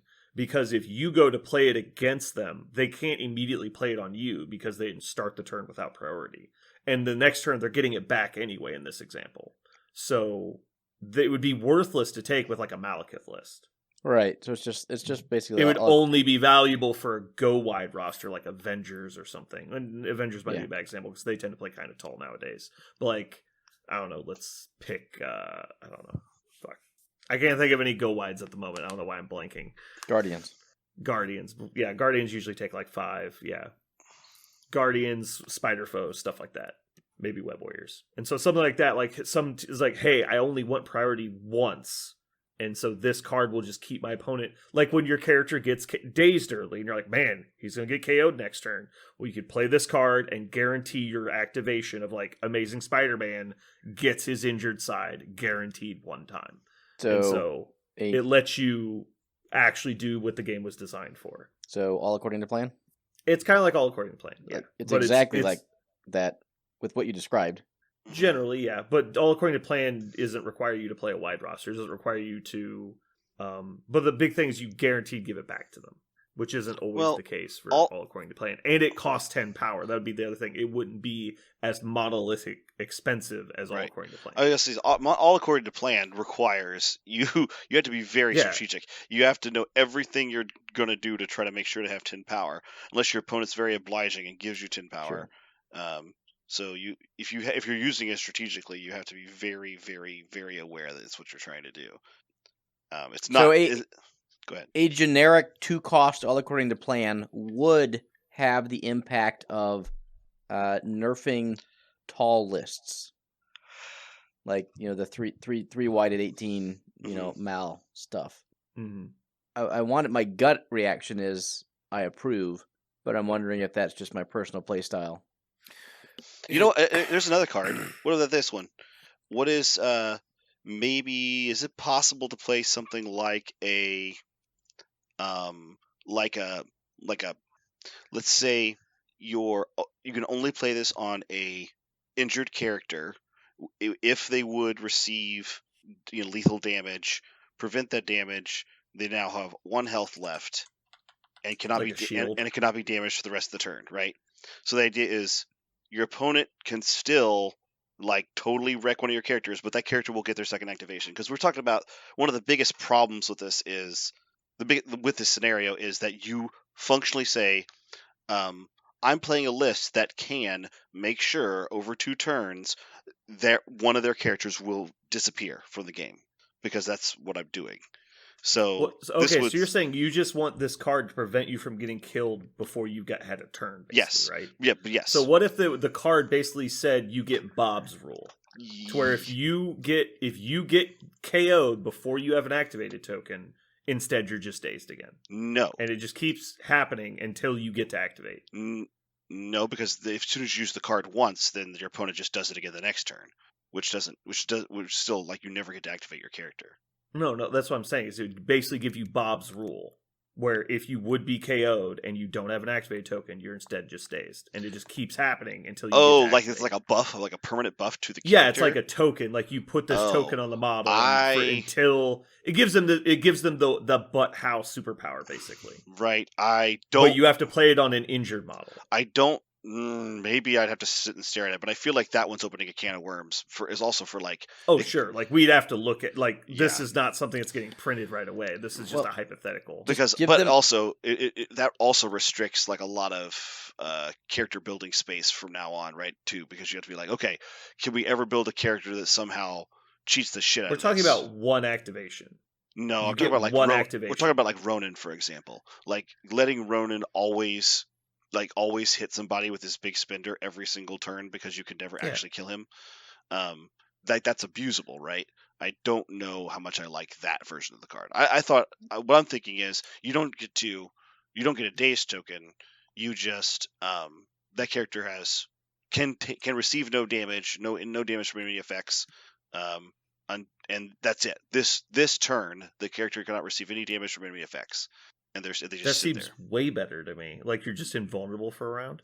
You're invulnerable with 1 health left. Yes, and so you will get to activate your model. Well, also you can't be killed. Like you would just contest. Like I understand you'd be injured, but you're on your injured side. Yeah, hold objectives and stuff and be invulnerable. Yes, because the point is not that. Your objectives is not the egregious part of playing against somebody with only 3 models, right? The egregious part is Malekith will remove your model before you ever have an opportunity for that model to influence the game in any way. So this card would say your model will get to influence the game. You will get to do I feel like we're describing, again, very similar situations, and for some reason we think the other person's is way overpowered. We're in super hypotheticals, and I think we're getting stuck in the weeds here. So I think we agree that the mechanics we're trying to develop is something that would prevent people from getting back-to-back KO'd and dazed. Yes. And so these things would do that, but we're both concerned that they would be a little too strong. Yeah. And so we need some kind of middle ground, which is why we are trying to do something with priority first. Like make priority less impactful. And so making a character invulnerable would fix that exact problem, but not the problem in general. Is that your opponent always has the option to make all the decisions in the game that matter. Or the ability to random steal could be included in there. Yeah, like roll a die. So roll a die for who has priority of return or something like that. Not even that, but you could have priority, but your opponent could, say there's a mechanic where you can just spend 1 power, roll a die, and on a crit, you steal priority. Ooh, what about this? It could be a Tactics card. It would probably have to be a Tactics card, because otherwise it'd have to be like a model in the game. Response to your opponent's turn, if they can pass, they must. 1 use. Yeah, that would be cute. That would be cute. If it would fix the priority for 1 turn, Mm-hmm. If they can pass, they must. So they could still play tactics cards. So they still kind of had priority, but they don't get to activate any models. That's really cool. Once. Also, I like that also because that automatically makes it something that the big list can't play easily, right? Mhm. Exactly. No, so the because big- it would only right. work if you outnumber your opponent. Right. So the one of the things I didn't like about even my card that I was thinking about is like but then it also makes it hard. Yeah, then they to- do it too, and it's Right. the same problem. Yeah. Right. So, but this is I like that is really genius actually. Ship But it, print it, let's do it. Wait, hold on. I don't understand it. I'm playtesting it tomorrow. Don't worry. No. So it's a tactics card that you Yeah. can put in your roster. It's a response to the start of your opponent's turn. Yeah. You play it. It costs some amount of power, probably a small amount. If your opponent has the opportunity to pass this round Yep. or pass this turn, they must. That will not And so- gain you priority. I don't. No. But it stops the next round's priority. So you play it on Oh. the first turn of the next round. I get to go. Like, you can't activate any models. So, like, they could play, like, Inspiring Monologue or Magnetic Refraction or some big card they want to play, but they can't activate models because they must pass. And so it effectively gives you priority, even though you actually never moved the priority token. Understood. But it works specifically if you're playing a wide list. Right. It But doesn't work. you would also have to outnumber them for it to function. Yep. Right. And so both players aren't playing it, which fixes that. Because the problem always comes down to, well, why don't both players just play the card? And you're like, and so that would fix the reason. You would have to play a wide list. And you'd have to play it early. You couldn't hold it for super late because then all your people are dead and you can't make them pass anyway. Right. It's going to be an early game. Yeah. Oh man, that's genius. I like it too. Well, it still I doesn't don't know correct, that it would fix it doesn't it, correct yeah. one of the things that I hate the most, which is I play 4 killing models and you play 4 killing models and you get priority and you start killing my shit And then they first. just sit on it forever. Well, when they Yes. daze your people... No, but and they you have daze equal after numbers- activations, obviously. Right. So Um, that's just harsh. That's what I mean. Like if you play a low model count, like you're gaming the priority and that's its own thing. But when you end up accidentally landing on 4-4 and you can Yeah. never get it back and it's not your fault and there's like nothing you can do and it just goes back and forth and it's like, this really sucks. That's the thing I hate. I the mean, you most. could play Follow Me to get it. You could. That's true. That does work for that situation. Yes. And I mean, that's specifically why I put Follow Yeah. Me in the list. You could also try and leverage, try and put your models in really aggressive spots and just dare them to kill you before you activate. Yeah. Usually the Um, aggressive spots are the ones where they end up dying. Well, but You're then like, you get you priority. move them up and then they get But killed. then you get priority. I'm not Not gonna if they've lie. activated already. I'm not gonna lie. No, This- so you wait for one of their models to activate, and then you just go stand Wolverine on their face, and you're like, your turn. And then so next turn they either kill you or you get to kill them. Like, you just force them to kill people that haven't activated yet. So I think I might prefer one of 2 different core rules mechanics changes to the game. Well, hold on, we haven't gotten to core rules yet. We're still Oh. talking tactics cards. Okay. I don't like I got- tactics cards as a solution. I don't like tactics cards as a solution either. There's already, but that was just the ideas we came up with. Sure. And none of those can be core rule changes. They have to be cards. I so- love that card you came up with. That the last one. The must pass. I Yeah, like if that one. if too. you told me that card was in the game right now, I would be so excited to play. I this bet game. you would. You'd be like, Sam Wilson got 10 times Yeah. better and he's already the best. So that's real good. Cool. No, I've been playing Guardians. I've been playing Guardians. Why? You'd be playing Guardians. Yeah. That much more egregious. All right. So moving into game mechanic changes. The first one is the easiest, and it's probably the worst. Is whoever wins the roll to get priority, they start with priority, and it switches every turn, back and forth, just ping pongs back and forth. There's no other way to manipulate it. It's just that's how priority works. So you each get 3 priorities if the game goes to 6 turn. So the player who starts with it is not the player who ends with it in a perfect world. That obviously has a lot of its own flaws, and so one side would end up being advantaged, but there'd be no manipulating it. I assume everyone hates that. Yeah. I don't hate it. It's probably more fair than what currently happens, Yeah. but it's not great. So the next one I like, but it clearly is still clunky and not super elegant. at any point during your turns, you can add activated tokens to your models. And so let's say you have 3 models, I have 5 models. You activate your second model, it goes to me. I could put an activated token on every one of my models that has yet to activate at the end of my turn and pass it to you. You now have activated last, and it goes back to me, and I get priority. So basically, you can forfeit all of your remaining activations at any point during the round, and then to steal priority, basically, as the sole purpose of stealing priority. And that would be that. So if I'm willing to sacrifice 3 activations to get priority, I can do that. And then you go into your last turn, knowing that you've lost priority, but your opponent can't do anything, and so you can play accordingly with your last activation. I don't hate that. The problem I have with it is that they can do it too, and so at any point they're like, "Well, Toad doesn't need to do anything, so I'm just going to pass out now." And you're like, "Oh, well, now I can't do it." And so it's just this like it gets into this really minutia weeds of like you're both like playing chicken on how many activations you can get before you just both pass. Mm-hmm.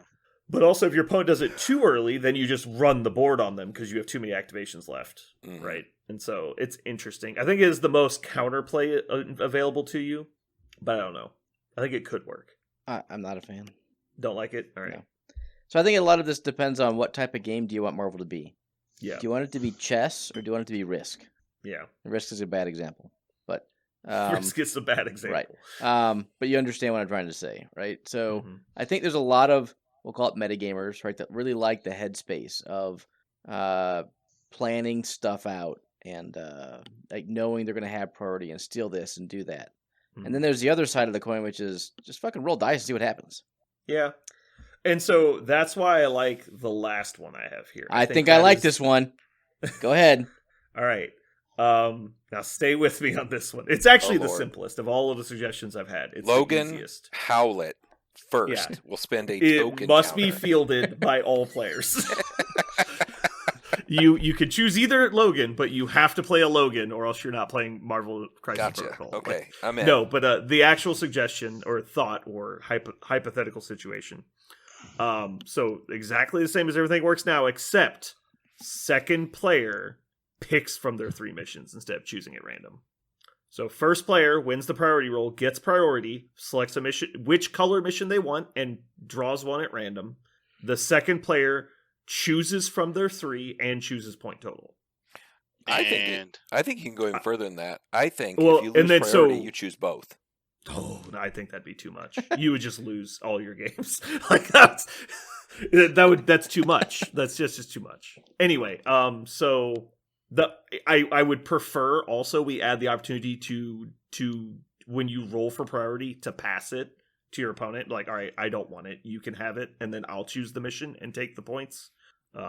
But if they refuse to do that, that's fine. I think second player choosing which of their 3 missions they want to play is big. Like, that's big. Because we're like, okay, we're playing Researcher. Like, if you if you win the roll against Malekith, like, you have to know that if you give him breads, he's picking Researcher, and you have to play it. And you're like, shit. Or if you play against, I don't know, Avengers, you're like, I'm picking Gamma. And you're like, oh my god, I'm going to have to play them on Gamma if I let them take blues. And so you have to know that going in. And so I think, but it would give some of the power back to the second player. So I feel like all of the power is in the first player's hands right now. Yep. I don't think that's. Go ahead. I don't think that's good enough. It doesn't fix my problem. Like, my problem is I took a model in this game and I wanted him to do a thing, or at least have the opportunity to fail to do a thing. Well, I don't think you guys are fully extrapolating what this means. Is you're like, I can guarantee like scoundrels. Like, what happens when you can guarantee scoundrels in a match I at think 20 it's points? Too fucking good. Yeah. I think it's too much. I think the priority roll to go first is important, but not what we're trying to solve, which is the round-to-round priority. Right. The fact that they also, like, we've talked about this before. I even mentioned it earlier that armies that have 3 models sometimes win priority and then just pass the very first activation. No, that's the point. Is like, because they want to stack. Like, let's say they have 3 models, they want to stack all of their activations at the end of the turn, and then to follow it at the start of the next turn. Right. So when we're both getting 6 activations, I'm pushing 20 points through my 6 activations, while you're pushing like 12 points through them. And so it's just different, right? The level of potency is different. Yeah. That's what the power of the priority is. And so what I like about the you get to choose the mission thing is, sure, you can have priority, play your little priority game. I'm going to play a different game. And that's what this would allow. It would allow actual counterplay. I'm not going to try and beat you at what you're doing, which is what the current meta suggests. Like Aaron doesn't like. Well, the only way to play is take Malekith with a broken leadership and try and slam into each other. Well, how about instead I play Kingpin on Scoundrels and I say, go fuck your Malekith. Like, that's what I think this would accomplish. Is like, whatever I think my opponent's going to do, I'm going to take the mission that prevents him from doing it and then play to that strength. But your opponent still gets to say you don't get blues. Right, but then if we do reds, I can choose like Spider Infected, which is effectively the Scoundrels of Red. Right. And he's still drawing a mission at random, and then I'm picking to complement that mission. It's far too good. Yeah, I think it'd be too strong. Yeah. But I think it would fix the problem. Sure. I don't think it does. Nobody would be complaining about priority anymore. I don't think that fixes the problem. And the reason why I don't think it fixes the problem is that it's still that helps on. Yes, it advantages 50% of players, I guess. And maybe that 50% is not Malekith, but I don't think it actually eliminates it. It just makes 50% of the games that you would have hated playing against the 3 model list, you may not hate as much. Well, isn't that the point? Like, it removes negative play experiences and it encourages counterplay. So instead of us doing the same thing and fighting over the same one thing, the one priority token that exists in the game, we would be encouraged to actually counterplay it. And so, like, if the problem isn't that Malekith is unbeatable, it's that Malekith is so efficient because priority is so strong. But that's also because in this setting, we're playing random missions, and most of them Malekith is good on. There's a bunch that he's bad on. And so, but nobody's playing them because they're all incentivized to build these tall lists that aren't good on those missions. So it's kind of like back when Black Order was really strong. When the meta gets, quote, solved, people play the same shit. And so most of the missions being played are good for Malekith because people are also playing Malekith. And so he's just getting magical Christmas land because everyone's doing what he wants to do. Cool. I totally get it. Yeah. So then why don't we just do this anyway? It sounds like we've solved the problem. Just play Kingpin and Spider Infected and it's because there's not 3 Scoundrel missions. Like, and so if you pull any of the other ones, you're fucked. If you do if you do a 4 blue, like if you do a B deployment, Malekith kills you. Is that good? It's a lot closer. Well, also you get a pay to flip and Kingpin's worth 0, so then you play Daredevil, who doesn't get rerolls to Mal. It's kind of I'm advantaged with Kingpin and horribly disadvantaged with Shadowland. So the problem is he's choosing his blues every time in this example. Yeah. So you're choosing reds, but there's only one 5 extract, right? It's Spider Infected. What's the other one? What's the second one? Cubes, which you die too fast on. So you need Spider Infected, not cubes, because at cubes you'll just kill yourself. And then what's your third mission? Hammers? That's the problem. It's like, if we pull hammers, I cannot play Kingpin because you will kill me. Mm-hmm. And so you can get in these situations where you've lost at deployment and you have 0 control over what's happening because one player won the die roll. I don't think it fixes the problem we're having right now, which is priority. It's just, this is a band-aid to stop a particular set of crisis combined with a couple models that are currently in the game. And I guess if that's good enough to change the way crisis cards are selected, then that's good enough. But I feel like we've taken a left turn. We were talking about priority and manipulating priority and priority being the issue, and we've changed to let's just make a new crisis strategy, which I don't think is the point. It all roots from the priority roll to start the game. And so that's why I was looking at is de-incentivizing people from winning the priority roll in the first place. But I would argue that I don't care about the priority roll against a tall list on the first turn. I care about it. I care about priority on turn 2.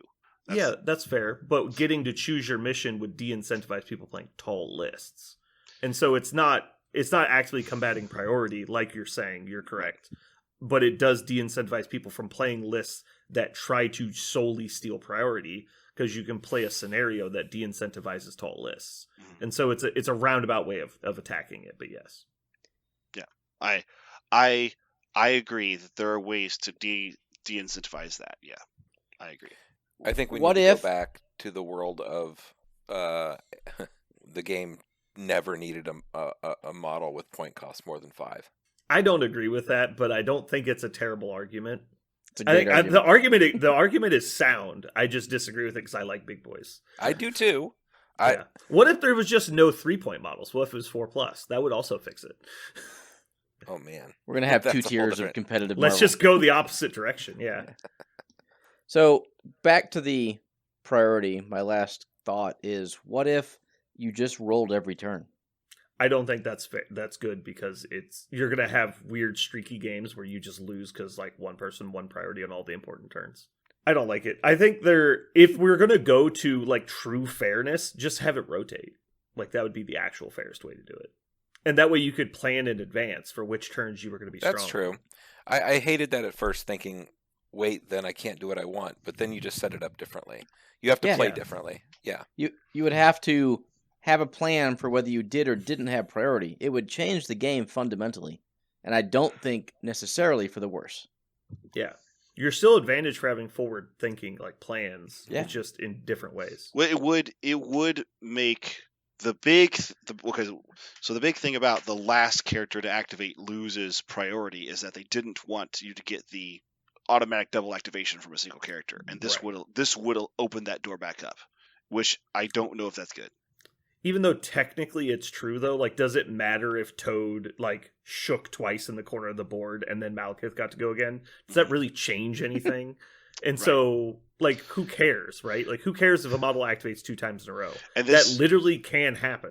Your point, and here's this the thing, the next thing I was going to say, which is the point mechanically of creating a tall list like this one is to functionally create that scenario that priority was attempted to avoid.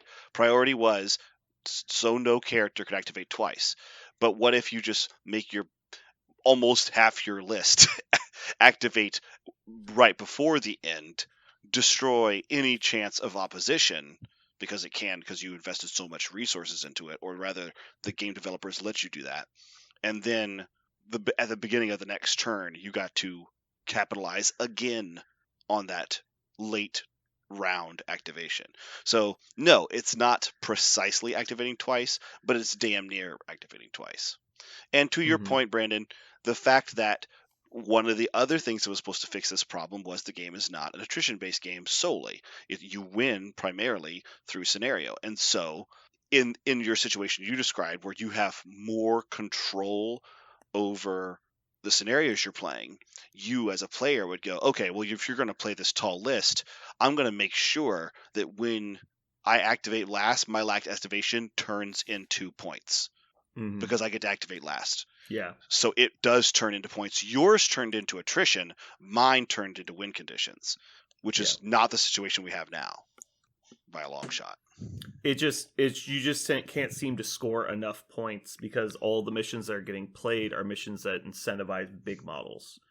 Because everyone's playing big models. Or even the meta is fairly narrow right now. Or even if that wasn't true, even if I as a player decided I'm going to make sure to play all of my cards that have tons of possible scoring on the board at any given time, I may not get it randomly twice, right?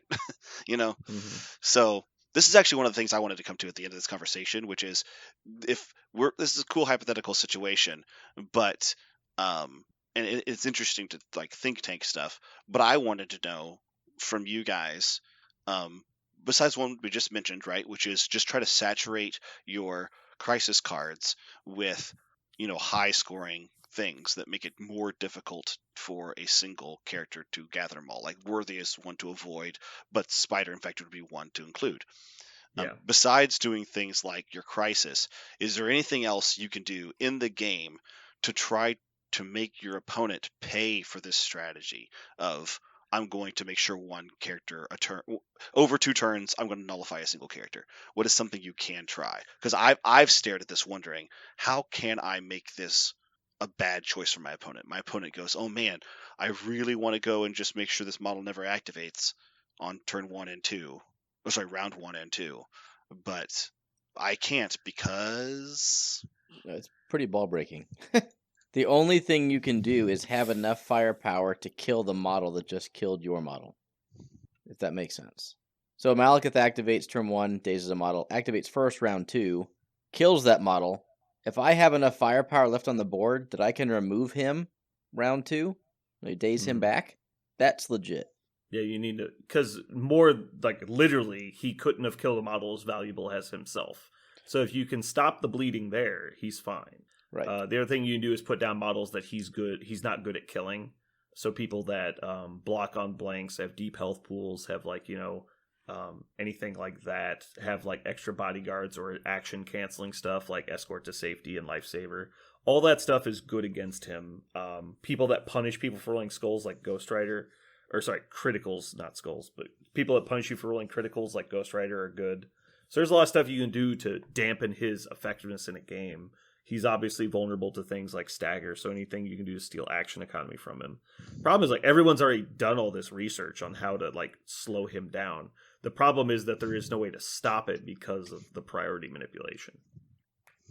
Back to your question, Parker, no, there's not a lot of ways to disincentivize your opponent from just removing your models, because that is incredibly good. It's because we lost all control over Crisis. Like, if we still had the ability to choose Crisises, like, even if it was like choose one of 2 of your 3, so we discarded one at random and you would choose one of the remaining. When we did that, we could force the scenario to go wider. But when we lost that control, it's just a crapshoot now. So, like, if you get paired up against a go tall attrition list and you pull your least, punishing scenario, you're just going to lose. Like, you're at a huge disadvantage because you're playing exactly what they want to play. Well, let us not forget that there was another side to that coin where you had a lot of control over your Crisis, and you could play games that were literally decided at Crisis selection because I totally agree it was too strong. Yeah. But conveniently, they banned all the really egregious missions and then also changed the way you select scenarios. I agree. Yeah, I would have liked to see something else happen. I think it was in an okay place, but I do not like that it's completely random. I think that's too much. You should have some control. You guys kind of wish you had no control. I wish it was 15 Crisis red, 15 Crisis blue. Fucking randomly grab one from each and let's go. Yeah. Aaron thinks they're coming out with all new Crises any day now, so let's see. 14 days left in November. 13 maybe. I had a moment after our, maybe I think it was the last podcast. The last podcast is the one we talked about your guys' Warfare weekend, right? Uh-huh. I actually left that podcast with a bad, it's really sour taste in my mouth for my comment that I made of how I got turned off by your guys' by the statement. The meta, is so consistent. The meta is so consistent, and we've talked about what it is right now. This priority manipulating tall list is so consistent. I got really turned off by that. And then you guys immediately shot back, I think, really articulate counterpoint, which is, yes, so the meta is solved, so do something about it. That's when everybody's playing the same thing, that's exactly the right moment to strike and turn that 30% win rate to a 60% win rate, because you understand how much the market is going to be saturated by this, and you do something about it. So I guess what I was searching for precisely in this conversation was, what are we going to do about it? What can we, as 3 players who know this is going to happen to us in every major event we do? He's just not even counting Aaron. Damn. Sorry, I'm sorry. I'm specific talking about. Oh, you're right. There were 4 of us now. Oh shit. Well, there are 4 if you count Perrin. 4 if you count Perrin. Yeah, but we don't count Aaron. So Aaron does not count. I guess I wasn't. Jeremy's the one that dropped. If anything, Jeremy. I actually, in this, legitimately, I wasn't even including myself because Good save, Parker. Because I'm not. Because I don't know how excited I am to try this. Obviously, I'm not, because of the comment I made last time, and I thought about it. But you guys made me really think about it, and I didn't like my first statement because of how poignant and how very right you guys' response was. So, I've been asking several different varieties of this question, but so far all tonight you've just told me how much it doesn't matter as long as we can't control Crisis. Attrition, they're still going to do it, and there's still not much you can do about it, and you're still going to be at a huge disadvantage. Please tell me there's some light at the end of this tunnel, because I'm really excited. I'm really excited to be wrong about last podcast. Specifically about priority. Like, there's nothing you can do currently about priority. I think that's a problem. Now, and if Aaron's correct, and there's all new Crisis stuff coming, that alone might be enough to change because if they de-incentivize narrow list building with new Crisis that's coming out, that alone will change the meta. Like, if every mission looks like Scoundrels and Gamma, you can't play those lists. Like, that's not an option. But when everyone's playing like Alien, Ship, and Researcher, yeah, you can do whatever the fuck you want. Oh, that's not what I wanted to hear. I did not want to hear they have to do a huge revolutionary change to Crisis for me to feel like I have a game into this. Well, I don't think it needs to be revolutionary, but it just needs to be like we are critically low on extracts. And so there's no way to de-incentivize people from going wide with extracts, really. There's one mission that really incentivizes going wide, and it's from the core set, so it's not egregious at all. Scoundrels is the only secure that really de-incentivizes going narrow. You haven't told me anything that's groundbreaking. Yeah, I know there are Crisis that are good against them, but I gotta know. I gotta know that I was wrong last week, because I was so sure I was wrong last week. Well, we're having a different conversation though. That's the meta being solved, and then there's priority being overpowered. Both can be true, and one can be true. Like, just because priority being overpowered is why people think the meta is solved. Well, that and characters like Voodoo existing, which needs to be fixed, but that's a completely different conversation again. But yeah, like just because the meta is solved and priority is overpowered doesn't mean that you still can't build something that's good into the meta. Okay. Right? Like, does that make sense? Okay. I'm agreeing with you. Are you asking me to build a list for you? No, I'm like, give me an example. Just one. I mean, so I had zero. How about this? I had zero practice and played an off meta list and got top 4 at Warfare. Like, it's not impossible, right? I didn't play a game in 3 months basically, and went there cold playing Convocation, and it was fine. You have a lot of excellent tools in there, which you're not the only affiliation that has excellent tools. It's just right now, some of the tools are gigantic fucking bastard swords that are obvious, and some of the tools are just, I don't know, take Honey Badger with exceptional healing, and it makes a person with a giant fucking dragon trying to charge you cringe and go, there's nothing I can do right now. This really sucks. Like, there's things like that exist. Just having sacrifice in your list fucks it all up. Like, things like that being used in the right place, it gives agency to everyone. It really does. Okay, thank you. This is what I was asking for specifically. The priority piece of it. Do you just want us to list the counters to Malekith again? So I think the priority piece of it that got me going in the car with Brandon is how, when we played the team tournament, it felt kind of bad that there wasn't a lot that the opponents could do at times. Like, we just started rolling on people. It was like, once we got the ball rolling, it was like, we went, killed a model. They went, our tried to do fourth round something. opponents, they literally couldn't do anything. So, like, they just watched us kill their models for 45 minutes. And, playing Cabal, Malekith, I've done that to people too. I have tabled more people in the last 3 months than I have in the 3 years of this game being out. So, like, there's a thing going on now that doesn't feel good to play against. So it's like, what's the issue? And maybe it's priority, and that's what the discussion is. The discussion isn't, is Malekith unplayable or Hulk and all that shit. Man, Stagger exists on a stick. You can fuck these people up bad. Like, multiple the worst sticks, thing, the worst thing that can happen is your 7-point model gets staggered every turn. You don't want to turn your head and be like, I'm going to kill this 3-point stupid thing. Like, no, like, and then those things fail, exist. and then come up and then short. fail. Absolutely. So, like, it is very, to me, it's an ocean of things you can do. There is the best out there. I mean, shit, we played War Machine for how many years? Crix was obviously the best for a very long time. Yeah, there was no contest test that Asphyxious 2 was the most broken motherfucker forever. Yeah. But we still played that game thinking we could win. Unless we played Asphyxious 2, and then you just gave up. But he actually did eventually break me. I lost my will to play the game at Adepticon 2016. I was so fucking frustrated. I was like, fuck, I'm just gonna scoop every time I play him from now on, and just to make a point. Like, I'm not gonna ever put my models on the table against him again. Like, it was just like, how is this model allowed to exist? I think every game has, and maybe even needs, the one boogeyman. And it seems to shift in Marvel Crisis. But whatever, that's fine. And it's just whoever the meta decides is the boogeyman. I think it's Hulk. Other people are claiming Malekith, whatever. I truly, agree. it's I don't Voodoo. think it's Malekith. Yeah. No, the problem is, for me, is not Malekith. I think Malekith is really good, but he has obvious counters and obvious, like, counterpoints. Yeah. But the problem is the support models behind him that make that list okay. Like, Sam, Voodoo, and Black Cat cannot exist in the game as they are. Voodoo for multiple reasons. Voodoo Especially from together. Yeah. You can play Cat and Voodoo together. Who put these fucking things in the same affiliation? Like, what the fuck were you thinking? It's really weird. Oh my god. Yeah.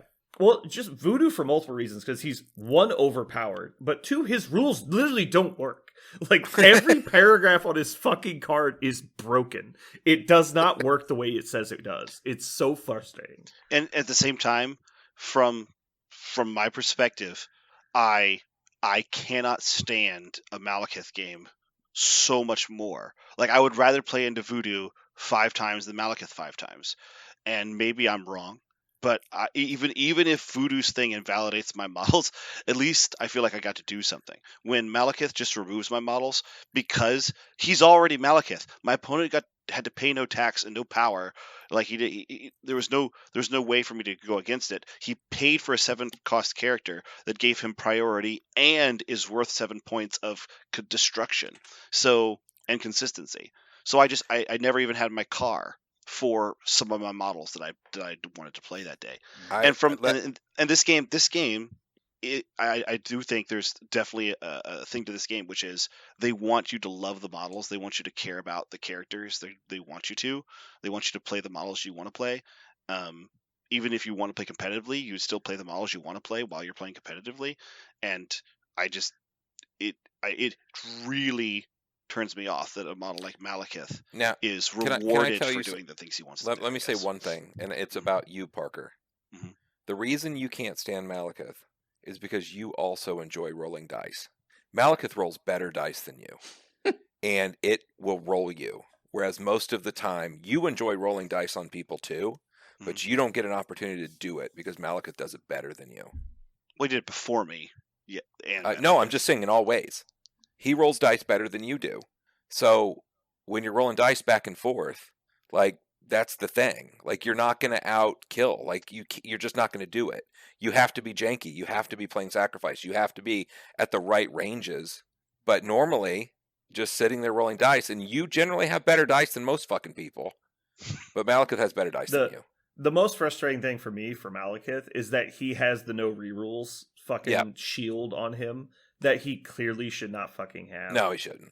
If it wasn't for that one rule, I don't even think he's competitive. Like, but because all of the, like, every single time the developer's like, how are we going to make this model do better damage than average? Like, just give it rerolls every fucking time.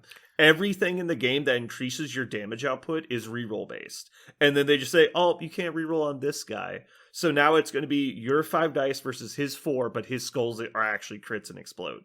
You're like, so he's just better than me. And you're like, yeah, and there's really nothing you can do about it. And you're like, why? Like, it's like when Storm got the not stealth power. It's like, why though? Why not just give her stealth?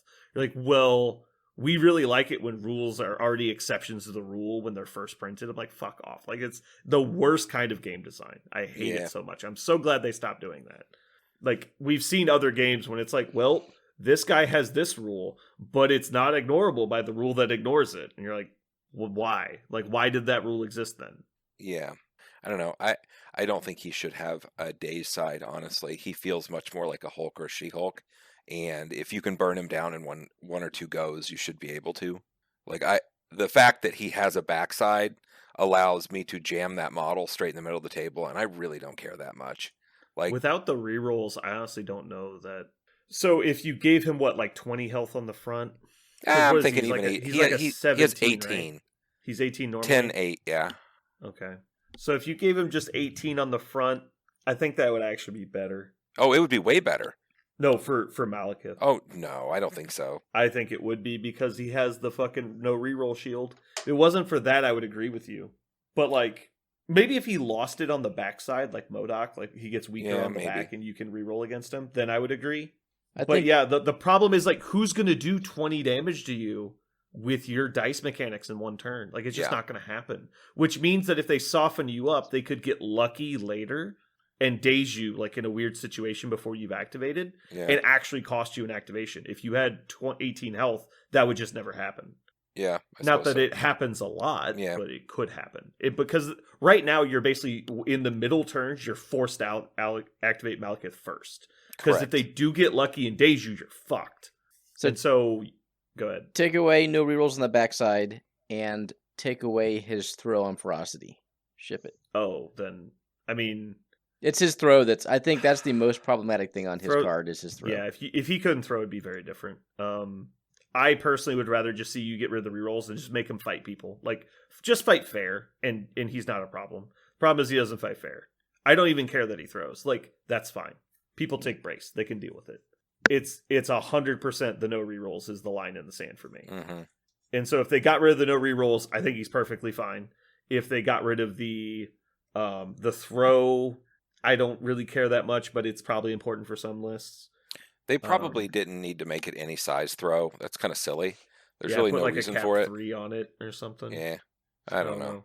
There's a lot of stuff you could do, like not giving him immunity to Hex, so there's actual counterplay for his mechanic. Malekith, we talk about Malekith because he's the poster child for this right now for sure. Yeah.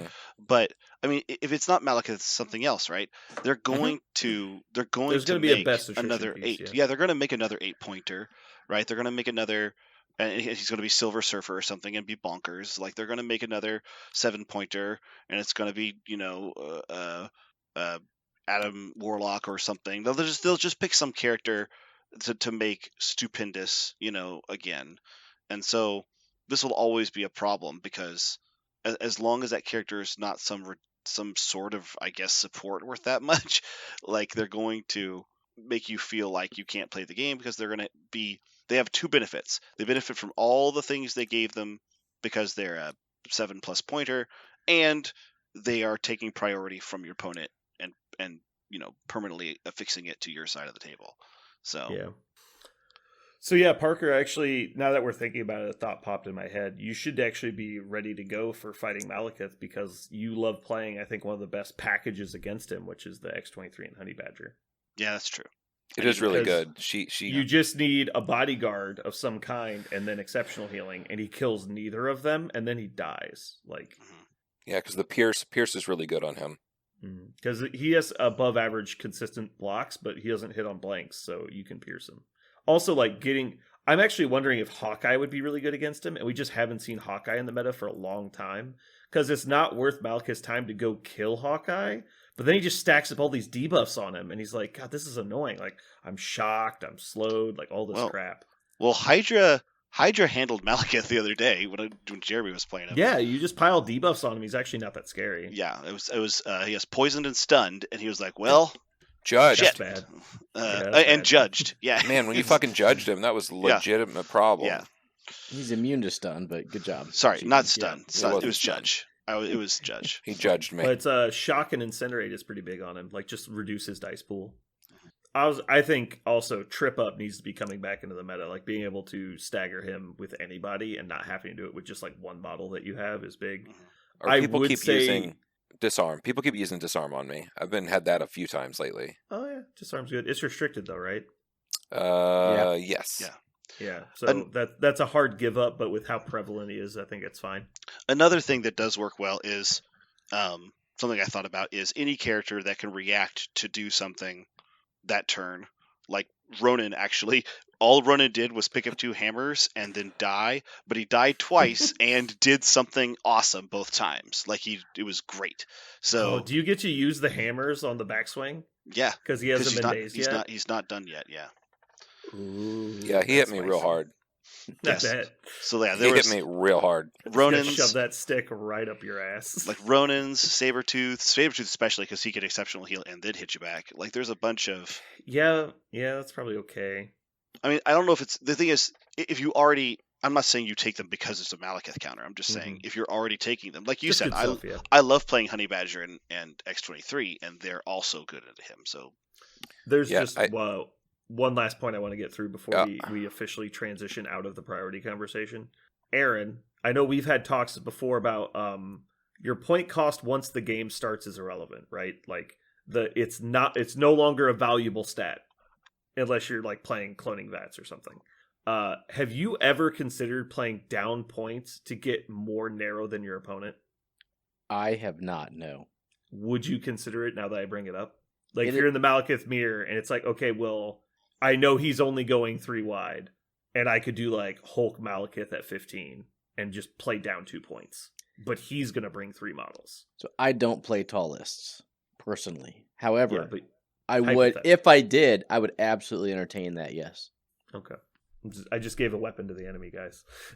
Oh no, Malekith's coming 2 wide. Let's go. too wide. Too wide. 2 wide at 15. What could go wrong? All right, that was just my last thought. Because I know a lot of people have been we're talking at Warfare. It's like, yeah, I knew that they won priority, and I couldn't get like more narrow than they were gonna. I knew they were gonna go, so I was basically just screwed from the beginning. Like, yeah. I'm gonna cycle Why- back real quick to Parker's comment about priority, not Malekith. Screw that dude. About invulnerability and core game mechanics. Again, I like the just roll randomly every time that Brandon didn't. But what if when you flipped from being dazed, you got an invulnerability token that made you immune to damage? Until you activated? No. Your first turn, you remove all invulnerability tokens from your models. Okay. So you have to activate them first, basically, but... Your choice, but yeah. Yeah. mm, I was thinking about something kind of like that, but mine was going to be that's how priority switches, is whoever had the most characters dazed or KO'd gets priority the next turn. Has nothing about who activates last. So let's say we're fighting, you have 3 guys, I have 5 guys, but you daze one of my models and I daze none of yours, I get priority.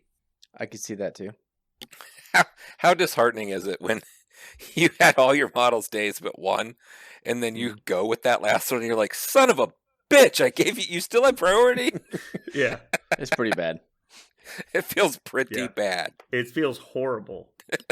You're like, oh, cool, Wong will move over here, your turn. We'll count the dead. Yeah, he's just looking at all his dead friends. Anyway, just wanted to bring that full circle since we got a little sidetracked on Mal hate. On the topic of playing down points, I want to give a shout out to our friend Stu in St. Louis. He gave me the idea of playing down points. You don't need to know how. Man. You ruined it. I was trying to be nice. All right. I think that's probably going to wrap it up for us. We're way over time. And I know Aaron's probably fallen asleep with his old time ways. What? Why are you flipping me off? I was just pointing out facts. All right. Well, this has been Brandon. and Parker. Still Jeremy. And Aaron. And you've just listened to I Only Play the Best Game.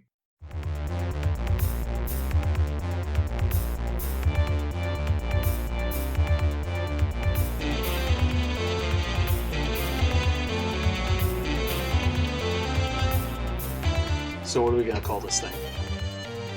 I got it. Okay. Incredible, new, fantastic, astonishing, mighty, original, uncanny, sensational podcast. I'm just gonna put down infamous.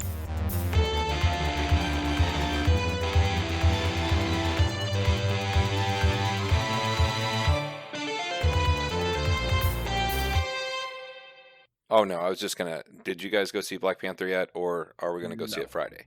There's two things. What's this we shit? I don't know. 1 second, I gotta grab something. Is it out Aaron, on you Friday? said you did not go see it. Have not yet seen it. Yeah. Probably waiting for Thanksgiving weekend with the family. My boys went and saw it, Yeah. and they are dying to spoil it. And I'm like, I've never hit you as hard as I've never hit you as hard as I can before. Like, you want to see how hard I can hit? Like, don't fuck with me. The kids? Yeah, I'm like, do not fuck with me. And they just laugh and giggle about it. And they're like, you want me to spoil it? Did they they say keep- it was the spoiler best alert. movie that's ever been made before, like they did with Spider-Man? I'll give you the review. The review is it's long. Okay. They liked That's it, not but it was great. long. Yeah. Okay, that's not great when kids are like, it's too long. Like, if kids aren't even entertained by CGI, No, 10-year-olds that's not have an great. attention span. Like, Oh yeah, that means jack and shit. Like when Oh, somebody no. when a child tells me it was too long, I go, okay, so it could have been 45 seconds long, but it didn't have a meme or a TikTok in it. Yeah, fuck you. yeah. Yeah, but I mean, the thing is they do watch, like, they'll sit there and watch Endgame with me and not completely, they just, like, rock and roll the whole time. So, Yeah, that's Yeah. the thing. Is I know your kids sit through long movies. yeah, like So- Lord of the Rings and all that. Like, they're not bad about it, but they said it's good, but it's long. So there you go. There's the review. It sounds like it peters off, is why they say it's Maybe. long. Brandon desperately wants this movie to be bad. I think it's I hilarious. don't want it to be bad. I'm just trying to set the expectation bar low enough that I enjoy it, which is going to be like fucking. How could it be super lower? How could it be lower? You No, have it been could be lower. shit It talking could this be- movie at every It could be a single DC moment. movie. Oh, man. You have tried so hard. Maybe that's what it is. Maybe I looked at this the wrong way. Instead of you dreading this movie, you've actually just been trying to make sure that this movie doesn't disappoint you by. No, there's one reason this movie could never be as good as it could have been, and that's that they decided not to put Doom in it. That was the biggest mistake they made in all of the production of this movie is they didn't put Doom in it. They They- put Doom in it, I would be fucking so hyped about this movie. I Well, would have been waiting in let's line be to see fair. it. There have been lots of movies with Doctor Doom that have not been good. So it's not like So it's you not like understand by trying to lower the bar. Because those movies were all better than this one solely by the fact they had Doom in it. no. No. Yes. Strong disagree. Rise of the Silver Surfer is going to be better than this movie because it had Doom in it. No.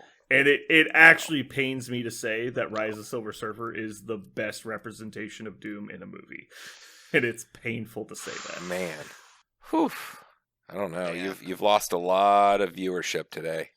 I don't think you This lost is any gonna hurt. viewership. This Now, What I gonna- said is factually correct. now they're just going like, to tune in for the next. Give me an bullshit argument that thing it's that's, not. Give me one argument that it's not. Because the first Fantastic Four Doom was definitely worse. I'm trying to think of an animated Doom I know of. I can't Oh think of no, it. like no, we're talking movie, not like animated cartoon. Like of the two movies he's been in, the Rise of the Silver Surfer was the best representation of Doom. It was the worst of the three movies, but he was actually kind of Doom for like it was a shitty like bastardized version, but they at least were generally close to what Doom is supposed to be. As where the first movies are like, what if he's just Frankenstein? You're like, that's not what? Why did you decide this? You're like, no reason. You're like, okay, thanks. Wow.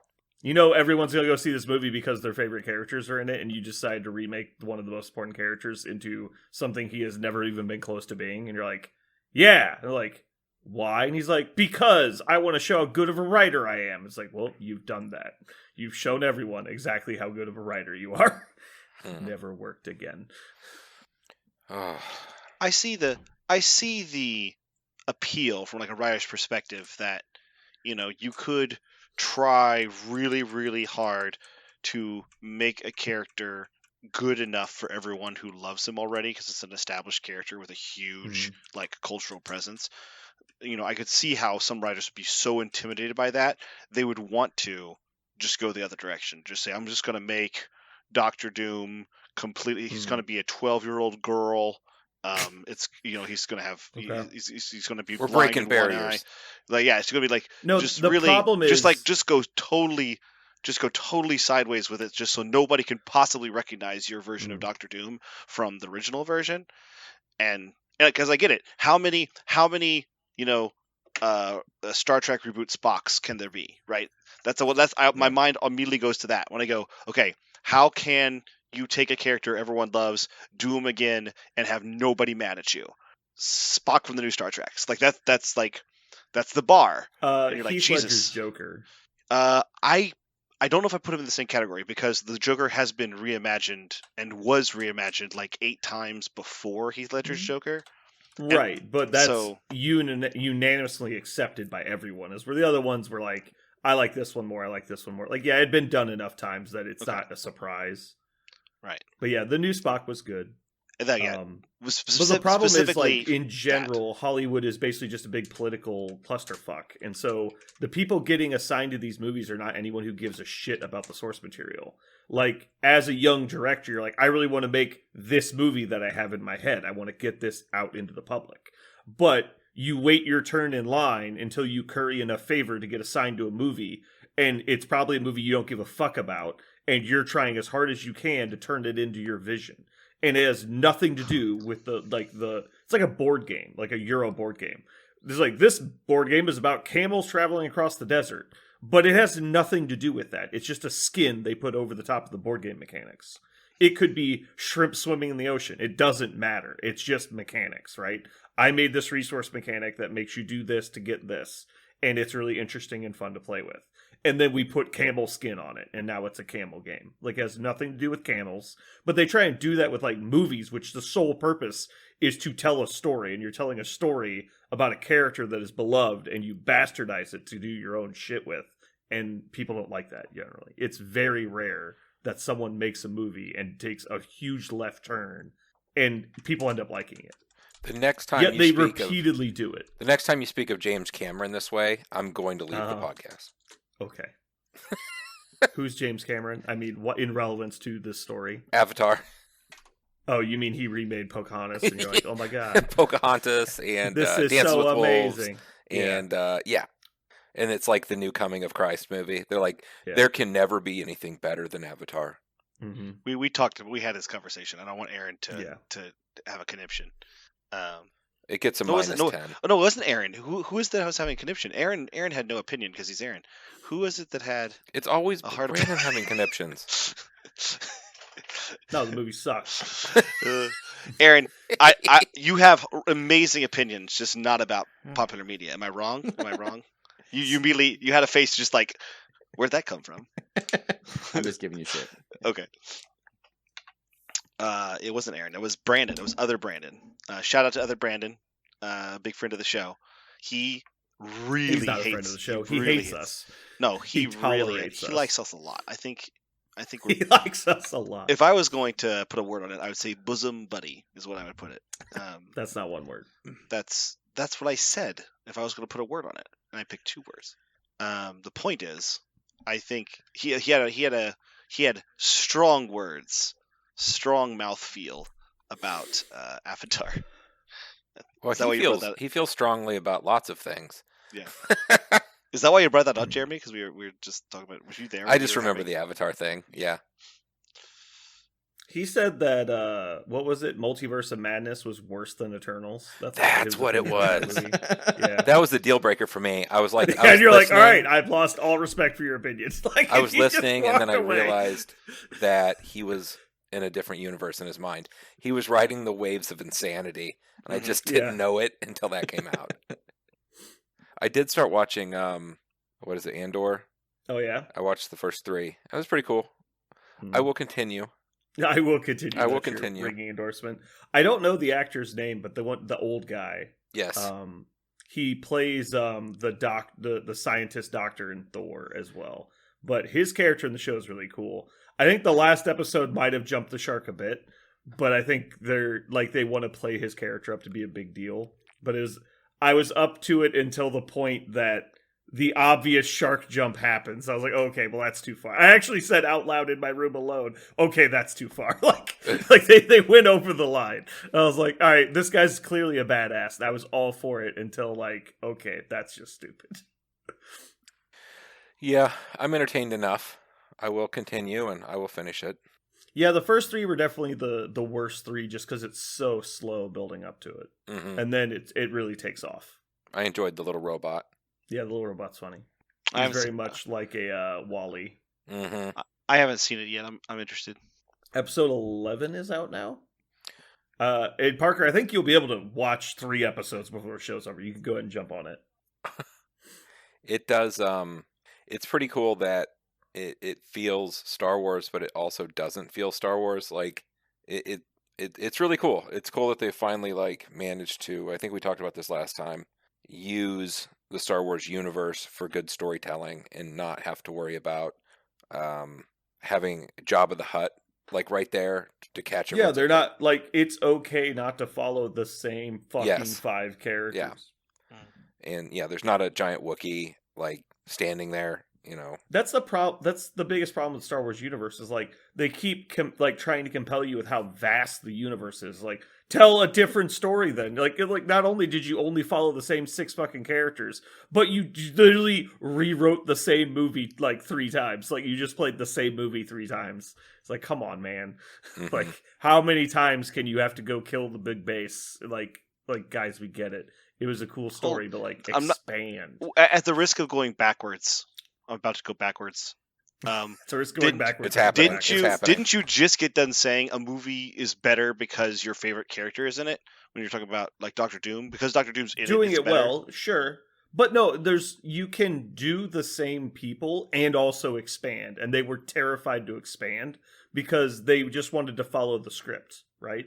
Like every time they tried to do anything different, people hated it. Not because it was different, because it was bad. And so there's like, we'll just do the same thing over again. What could go wrong? And Force Awakens came out, which was fine. It was a good movie and I liked it. But like how many of these fucking like important pivotal plot points happen on the desert planet Tatooine? Mhm. Like, come on. Like there's more interesting places in the universe than the desert. No, you'll get no argument from me. I think it's really silly that they don't. But at the same time, I guess my thing is, if you're going to write a sci-fi story and you don't care about anything in the Star Wars universe, you're just going to have a sci-fi story that you care about. Why even put in the Star Wars universe? I know why. I know why, ostensibly from a production standpoint, because putting the Star Wars universe on it will make you more money because people will go see it just because it has the Star Wars, above it. It's a Star Wars presents Andor, right? And then you're like, oh, well, people will come and see it more. But I know no one will go see your awesome sci-fi movie if it's just called Andor. No one gives a shit, I guess, is everybody's point. But I guess my point then is if you're going to call it Star Wars and you don't put in an X-Wing at some point or something that make it recognizably Star Wars, is it Star Wars? When does something stop being Star Wars? Why even call it a Star Wars story at this point? It's definitely Star Wars. It's Star Okay. Wars. You need to watch Andor. Like, you really do. I the think- thing I love most yeah. about it is they show you an angle of Star Wars you've never seen before, and it makes the rest of Star Wars better for it. Okay. And I don't want to say anything more because Yeah. it'll spoil stuff. But Sure. like it makes all of the things you thought before more true by seeing the story Mm-hmm. from a different perspective. And I absolutely love it for that. Like, I care more about Star Wars after seeing the 11 episodes of Andor than I probably did up into seeing Rogue One, which I felt made the whole story that much more important. Like when you see the passing scene of, we went through a great struggle to get this information to defeat the baddies. Mhm. It's all just empty words until you see why they're the baddies Mhm. and what they sacrificed to get it. Like, that means so much more than anything else that would happen in the movie. Okay. So, like, for example, my biggest problem with Star Wars is the difference between Book of Boba Fett and The Mandalorian. The Mandalorian is what I want, and the Book of Boba Fett is what they keep trying to give me. So, the Book of Boba Fett is just fan service callbacks, internet memes, and then Mandalorian is new, fresh material that exists. That is what I actually want. Mhm. It's like, we need Boba Fett riding a Rancor fighting a bunch of random dudes. Like, no, we don't. Like, it's cool. Sure, it's cool. Like, but like, what else did you do? And they're like, literally nothing. Like, we just did fan service the entire season. And you're like, okay, cool. Well, actually, to be fair, that is ostensibly not true. The episode before the last one has nothing to do with Boba Fett, and it's just the Mandalorian doing what you described, which is original stuff and part of the universe we don't see. right. Yeah, that was the best part of the season. Yes, it was Because- by far the best part. Yeah, because everything that had Boba Fett on, and yeah, the diehard fans of Boba Fett, they did the character well. Sure. Total props. They didn't mess it up, Mhm. but it's just exclusively fan service. Mhm. And like, yeah, that's cool. Not for like 12 episodes though. Like, come on. Like, I enjoyed the show, but it's just objectively worse than everything The Mandalorian has done.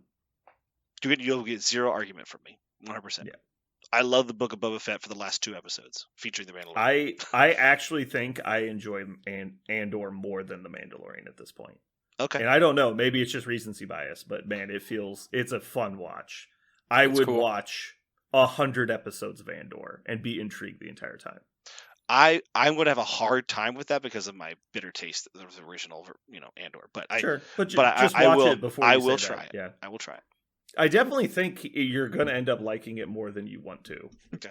Because I think it actually fills in that void that you felt was missing, like the justification for character development that you never got, like what is it called, the nuclear point or whatever. To be fair, and this is not what this podcast is about. We can start talking about MCP. No, But I think Din Djarin. No. Well, what are you talking about? Star Wars is MCP now. Haven't you heard? Yeah, that's true. I actually think Din Djarin, as much as I love the show, I think he himself would be a very unappealing, unexciting character to follow. Except that's not really what the show's about. The show's about him and Grogu. Like that's what it's actually about. So that is a really fun character dynamic to watch. But Din Djarin by himself is extremely boring. He's very boring. The guy who doesn't have speaking lines, yeah, that guy's pretty boring. He is now all the side characters he meets are wonderful. All the, his relationship to Grogu is fantastic, and again, a lot of it nonverbal, but still wonderful. But it's also the style is very Western, right? That's how a lot of Western protagonists are. Western protagonists are typically very boring to watch. What was the director that did all the Clint Eastwood movies? They're like, what would you like to say about Clint Eastwood? And since he's been your star in the last 4 movies, he's good at one thing: looking angry and grunting. Yeah, and that's enough. That's all you need. Yeah. It's funny. Ironically, Clint Eastwood, when he directs a Western, it's nothing like that. It's very full of dialogue and development of the main character. But yeah. All right. Well, we should probably get into it. What do you guys think? Let's do it. Let's I'm go. excited Let's to talk do about it. MCP. Let me get my phone ready. Where is my phone? There it is. Pull up my notes. I'm doing it again. Did I actually post last week's episode as I delete my edit notes? Yeah, you did, because then the people. I know I did. I just every week I'm like, did I forget to post the episode?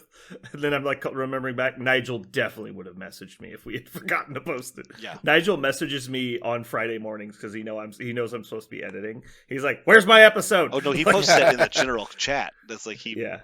No, he messages me directly on Facebook chat. He's like, "Where is it? Oh. Get to work."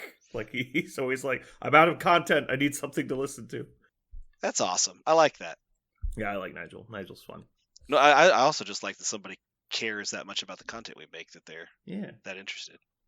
Sir, we're the #1 Always Sunny in Philadelphia inspired Marvel Crisis Protocol podcast, recorded in the state of Kansas and Missouri in Sri Lanka right now. Just when I thought we'd made it before. Yeah, I know. I should have saved the fireworks. Yeah. Do we want to... Here, I'll check our stats real quick.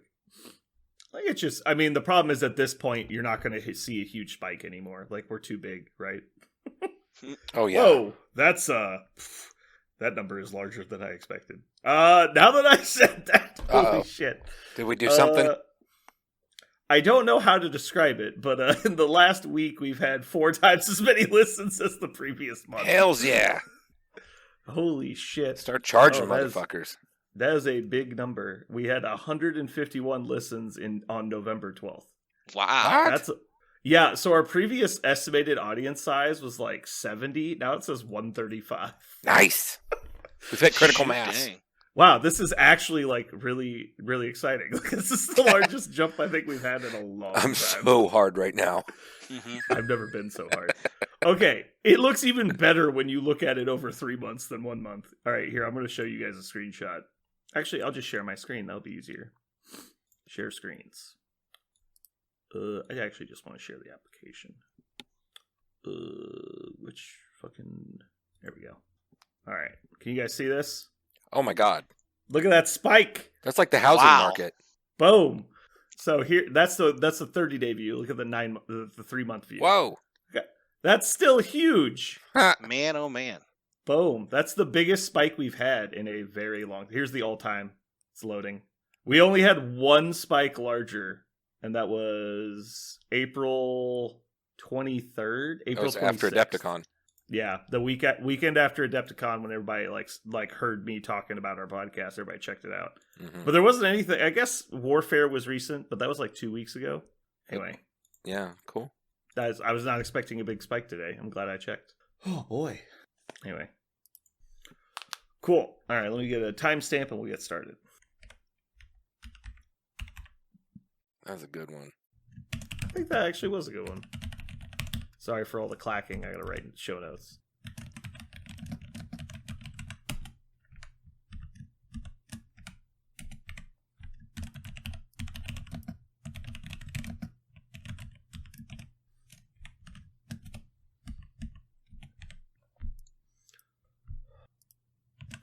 I'm really glad I actually had an opportune place to talk about how I felt after the last cast, because I did not like.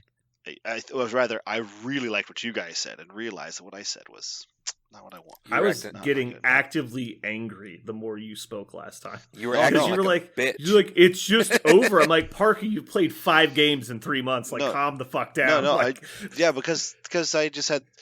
If I listen to you guys all the time, which is what you're right, all I've done is listen to you guys mostly. I get the sense that, gosh, what is there to do? Like, where is the end of this road, yeah. other than a dark place? And maybe that's just something about the content or the I the just state of this game. But even if it was as like prolific and oppressive as everyone claims that Malekith is, which is definitely not the case. It is definitely popular, and it's going through its normal cycles and everything. Like the game goes in big cycles.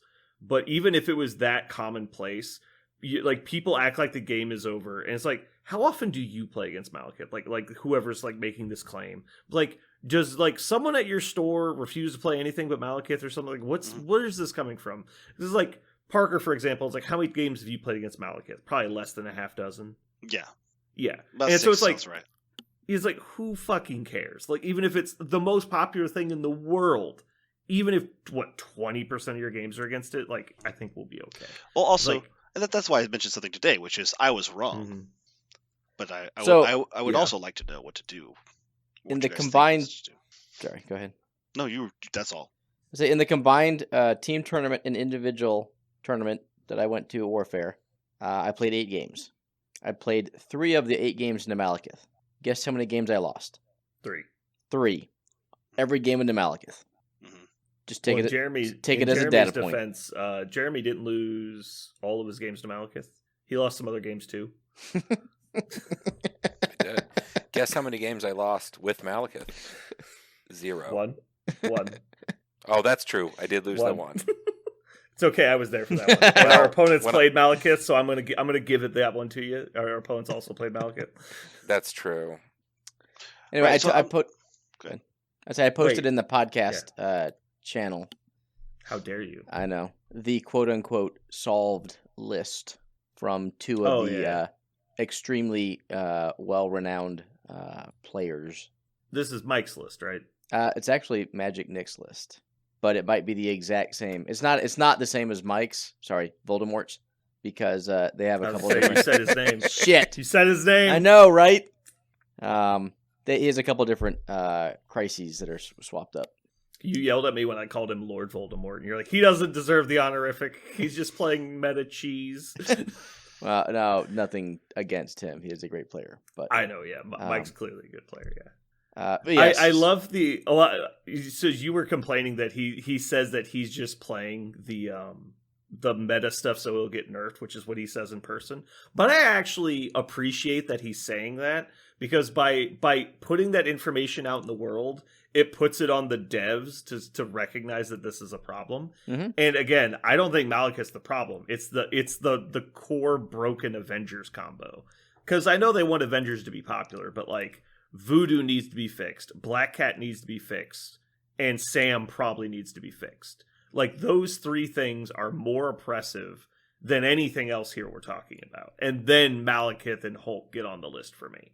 Like, those other models are so much more of a problem than the 2 big guys. I will say this though. I am still waiting, and maybe this is also my fault. I don't need to just wait for you guys to do it. and we talked a little bit about a few other options here, but I'm still waiting for the thing that I discover that does the opposite of what you guys see, right? Like every time, so we play tested a bunch, and Malekith has a really hard time beating it, right? Which is something that I've seen, Asphyxious 2 is a good example of somebody that we never could really find that. I hope Malekith's not that. It's not. Yeah, that. there was only like 2 lists in the game he couldn't reliably beat. But that was the thing, like Asphyxious 2 in War Machine was like a 58% win rate list or something at high level competitive tournaments, not like noob stomp locals, like the best players in the world playing known matchups and counters. It was like a 58% win rate, and that was allowed to exist for 10 years, and we kept playing that game. I don't think Malekith is there. Like, no. I really don't. And so, like, and the fact that, like, people are freaking out, I'm like, dude, you need to chill. Like, it's going to be okay. Like, I was going to save this for the Longshanks data dump that we're never going to do. No, save it. Save it. I think he's right. I don't think we'll. I think by the time we do it, it'll be another Longshanks data dump. Well, it updates every week. I know it's a Malekith thing, right? Like, it's a Malekith stat. What is Malekith's win rate? 72%. 94.8. 94.8. It is. Jesus Christ. Okay, I would be complaining. 80%. Huh? 80%. See, the problem is, like, what is the data? Like, where's the data being No, just say no. That's not a problem. Tell me the number. It's a problem for me. It's flawed data. Go ahead. 65%. Yeah, I figured it was something like that. Which is by far the highest win rate of any leader in the game.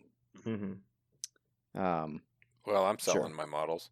What's the next highest? I'm out. 57.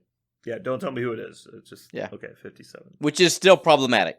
So that is problematic. Personally, 47 to 53, I think is it's 45-55 is pretty much industry standard, but yeah. Sure. And there's gonna be outliers. That's just your goal range. Right.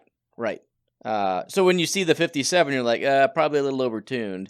We can dial them back. But 65 is fucking insane. It's fine. But what's the data? Like, is that all Longshanks tournaments for last month? Last year. Last year. They are all reported Longshanks games in the past year. What's the quantity of games? 15,400 for Malekith? No. Or just 15,400 for total games? Because Malekith hasn't been out for a year. Correct. So he's probably got the lowest sample size of all the leaders. You are so fucking wrong. He's got 5 times the game as Sin. Cyclops exists. I'm sorry, but like the actual leaders in the game, not the fake leaders. He's actually really fucking high. Yeah, because he's popular. He has more plays than Thanos over the past year. As a leader or as in games? A leader. So it doesn't track non-leaders, but yeah. And this is another like. So you're only talking about Cabal plays, then you're not even talking about like Malekith in Avengers. Correct. That data. And might so all exist. Of that's going to Sam. Like this is why like people love to quote like Longshanks data. I'm like, okay, but what actual data are you showing me? It's like, I don't know that that's very valuable.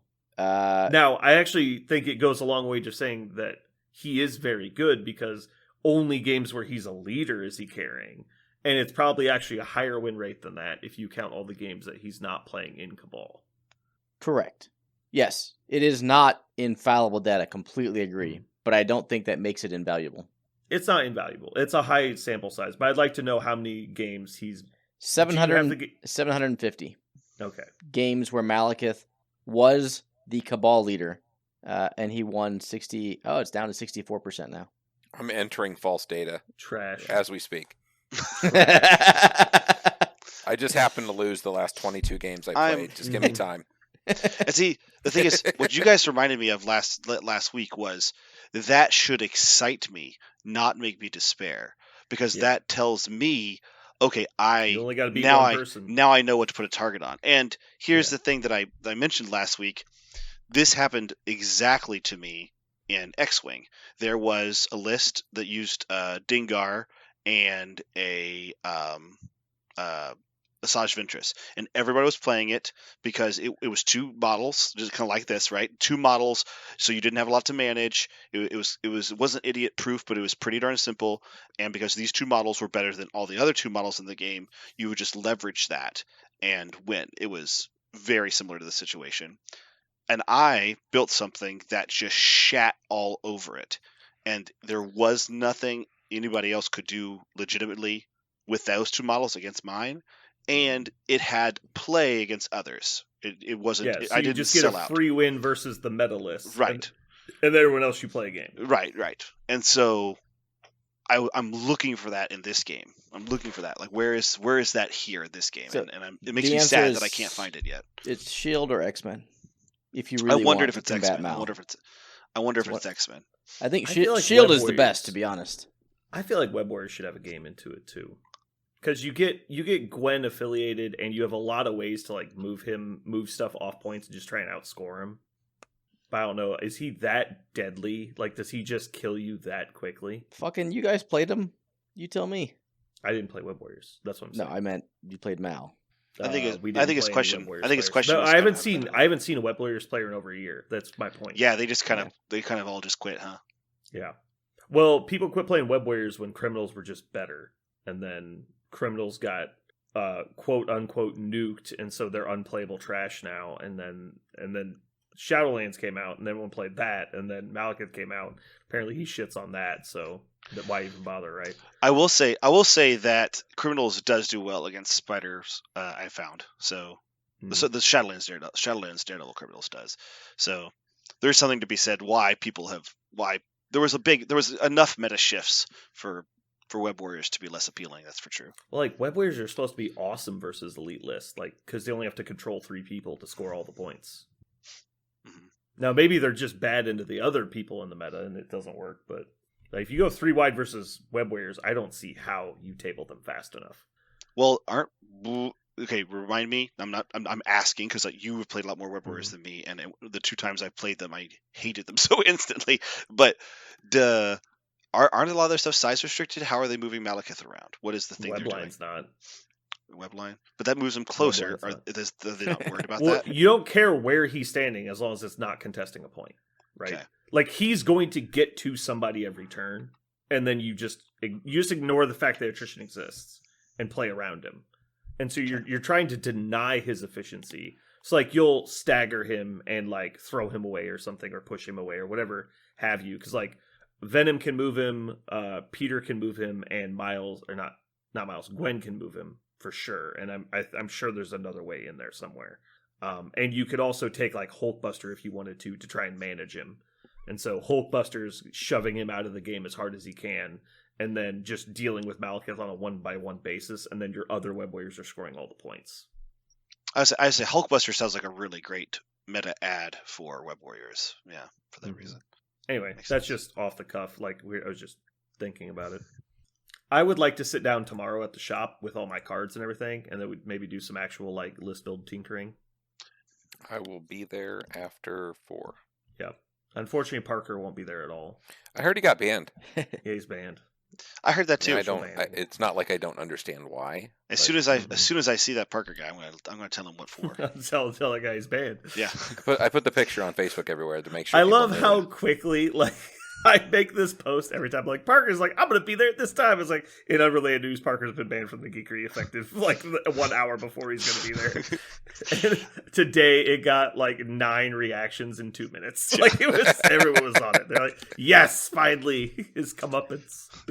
Not everybody posted that. Not everybody. Everyone. We got 100. It was not, oh yes, 106 finally reactions. comeuppance. That was not 106 reactions comeuppance. in 4 seconds. People That's grinned. That's what It's funny. probationary episodes are for. We can ban you from things. We can use them for sodas. It's crazy the amount of things they're good for. You know what's really fun? Being D. It's really fun on this podcast. Being, gotta say, Yeah. love being D all the time. Yeah. So, Parker, do you want to talk about the thing we said we talk about later, and then we can wrap it? Yeah, I'll just say this. It's not a long thing, which is about Shatterpoint. I don't have any interest in Shatterpoint.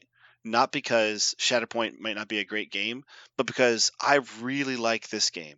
And my only concern is that I just hope that Shatterpoint doesn't somehow take away from my ability to play this game, because players are going to go, oh, but it's not Shatterpoint, and I'll go, oh, fuck you. Like, it's do you remember this Marvel game that was great and had absolutely nothing wrong with it, but because it wasn't skinned in Star Wars, this reminds me of like when everyone started playing Guild Ball instead of War Machine because they had gripes with War Machine or whatever. Not like Guild Ball didn't have its issues. But anyway, so Guild Ball was a different scale game. It was a skirmish game instead of an army scale game, but the mechanics were very similar, and the way you measured everything, the way you moved models was almost identical. And they actually got accused of literally Xeroxing their rulebook. Like, it was so bad. But anyway, so every event you went to, it was like the two games were competing for players, and it was very off-putting and gross. It was like, guys, why are we trying to poach each other's players? Like, let's just all chill. And it was just very annoying. And so, yeah, I don't want that to happen again. And having two games that have exactly because I don't know what you guys are expecting, but Shatterpoint looks like it's literally going to be Marvel Crisis Protocol, but with Star Wars models. Like, there's even grunts. Guys, like, did you see the grunts? Like, yeah. And so if it's the same fucking game, that's going to be really annoying, because it's going to be fine. I don't care if people play the Star Wars version of Marvel, and I'll probably buy a core set or something and play. Like, they have some cool looking models. They look fine. Getting to use Darth Maul to murder people sounds fun. Like, I'm not going to lie. But if it's like so similar that it's directly competing, that seems like a real bad idea. And it's just like, why would you produce a game that directly competes with your own fucking game? It seems so weird. It's the Subway business model. Did you know there's more Subways on the planet than all other franchises? Like, really? Yes, Subway restaurants. Okay. There are more Subways than all other restaurant chains, not combined, but just there's not, and it's not even close. And it's because Subway has this terrible business model where they have absolutely zero restrictions on proximity, and in fact the opposite. They constantly encourage the opening of new Subways regardless of proximity, and so they're constantly cutting into their own business, and it is a terrible business model. It just doesn't work. It's untenable. And so I just don't want this game to go the way of Subway. I don't want there to be another Starbucks right across the street from my Starbucks. I don't like, for example, right now we play Marvel on Monday at Tabletop, and we play on Thursday at the Geekery. And then if Shatterpoint comes out, and a lot of people are going to overlap because a lot of our people are Star Wars fans. So now we've got people buying models for two games, painting models for two games, and trying to play games on two different nights for two different games. It's like, people are going to get burnt out real fast. Yeah. And so, yeah, that's the only thing I'm worried about. I think Shatterpoint's probably going to be a great game, and I think people are going to have fun playing it. I just don't want to deal with the same people overlapping into a second game. It always turns out bad. One game always suffers for it, and I imagine it would be Shatterpoint. After it gets the flash in the pan popularity, I imagine it would have a huge, kind of like Armada. Like, Armada had this big spike and then dropped off a cliff because the people playing it were the same people playing X-Wing. And so they had to pick their game, and X-Wing was a better game. So, because it had more depth. Yeah. Anyway, we'll see. Anything else you guys want to chat about? I never actually asked. Jeremy, do you have any interest in Shatterpoint? I always play the best game, whatever I think it is, more fun. So, That sounded so arrogant. I always play the best game. I'm gonna clip that. That sounded arrogant, but it wasn't arrogant. He was just talking about. You know what I meant. Yeah. Wait till after I cut it up; it will sound even worse. Cool. You meant to say you want to play the game that gives you the best experience, right? Like, yes, that's what you mean. The best game for me. Let's call it that. Hold on one second. You son of a bitch.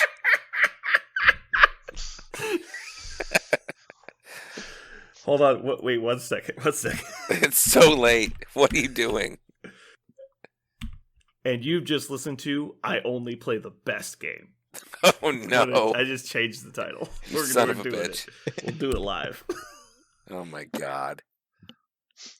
Oh, I love that. That's Aaron, so good. would you play Shatterpoint? Conditionally. Do you also play only the best game? I also only play the best. I will game. play any game other people are playing. Mm. Really? Like- I didn't know that. We're all getting into Age of Sigmar tomorrow. Yeah, okay. I only play Go. I don't- No. So Parker, that's the only reason I got an MCP. Oh, really? Yeah, he actually hates Marvel. I do not hate Marvel. He actively dislikes He hates it. people. You're right. Yes. He wants TTS. All the Marvel time. and people. He just loves but love. if MCP stays in the state it is in now and Shatterpoint comes out, then I think it's an absolute hell yeah, right? Mhm. Because it's no secret no one's in love with the way Marvel is now, and we're all just sitting around waiting for AMD to fix it rather than doing it ourselves, which is another topic. But on the other hand, these crises get reworked and characters get nerfed the way they should, and it's a whole new game, and I'm really excited to build lists and play some more. So it all depends on the state of MCP and how good and interesting Shatterpoint is and what potential community develops. It's all fluid. All right, so I feel like we've been a little down on AMG today in general because we're complaining about how a great game in general. I'm very confident the game is in a good place moving forward. I don't know how the rest of you guys feel, but this is kind of a Parker meter, I guess, because Parker last week was a 2 out of 10, and this week he feels like more of a 6. Mm. I'm an 8 out of 10. The game is moving in a good direction because I have a strong feeling some good stuff's coming down the pipe. I'm at a 3 out of 10. Okay, Get off So TTS. God damn it. What? get off TTS. One fucking game in a week. God damn it. You've taken a couple losses lately, and you've just been unlivable. It, Okay? Yeah. Playing We a cannot game live on with you. Playing the TTS community is like going to the Star Wars movie review forums and reading those. It's just the most cancer you can get. It's just everyone is so sad all the time. They are not. It's like those war propaganda movies when they're shot in grayscale and everyone looks so tired. That's the TTS community. Everyone Oh my is God. just plays the same shit into each other every week. Sure. And then Aaron's God, this game is so solved. Everyone plays the same list. Yeah, it's because they all just copy the one guy's list. Oh my god. Is this Jeremy, what you happens need to when give we me get a 3 hours number. in? Yeah, this is the 3 hour in. I mean, I just played 20 games the last 4 days. I'm in, man. I love this game. It's fine. I'm like a 9 Is that out a of 10? 10 out 9 of 10. I only play the best games. I Fuck it, only I said play the it. best Sew it on my shirt. Whatever. That's going on our t-shirts. I only play the best games. You count on me. I would wear that shirt in a second. I would too. Parker, what's your number? What number? Yeah, out of 10, how do you feel about the game moving forward? Oh, this game moving forward. I'm gonna say 8 because, and for me, it's 100% comes down to the characters. They don't fail making characters feel like the characters that I love. Yeah. So that's why, as long as that's their number one priority, and they've been so true to that, I don't see why it could ever change. I'm totally confident that I can play this game forever, and this is why I was a little bit mad about Shatterpoint, because I was I have no problems with this game right now. Every other game that comes out, I'm oh, thank goodness, a game I can play. But right now, I'm I already playing this game. I feel like I've barely even gotten to really figure it out, and already everybody's excited to play a new one. There was ever since War Machine wrote its own death sentence by printing CID, we've basically just been waiting for the next best game to come Yes. out. And That's we so have a long. happy home here at Marvel. So I just ran the numbers. I just want everybody at home to know that the Infamous podcast is at a 7.125 on Marvel. So there you go. That's how happy we are. And that's with Aaron being the biggest negative Nancy in the history of the human race. I need to defend my 3, so hold on. No, it's too late. There is no defend. You only play There the is worst no games. defend. So it would be a lot higher, but I have little If only expectation of them. we had information that we could disseminate about how the game is going to be great in the future, but we just don't have that. We just don't. This is true. So I have a strong belief they will fix, change crises. Would you even say a faith? What? I'm just kidding. It's a Okay. joke. It's an Always Sunny reference. Go ahead. I am less optimistic they will fix the characters, which I think might be more problematic than the crises. I think crises are stale, but that's not necessarily bad. Yeah. So if I had a good feeling that they would fix Black Cat, Voodoo, Hulk, Mal, Sam, then I'd be an 8, right? But Yeah. I have a sinking suspicion that they will release some sort of crisis update and not touch a damn character, and that would make me sad. Can I just say that when people talk about like faith and get devs, and we really got to stop bringing up new topics, but I just got to get this one in. Thanos went from the most broken thing the game had ever seen into maybe a top 10 model, and like they didn't change his card. Like, how the fuck did they accomplish that?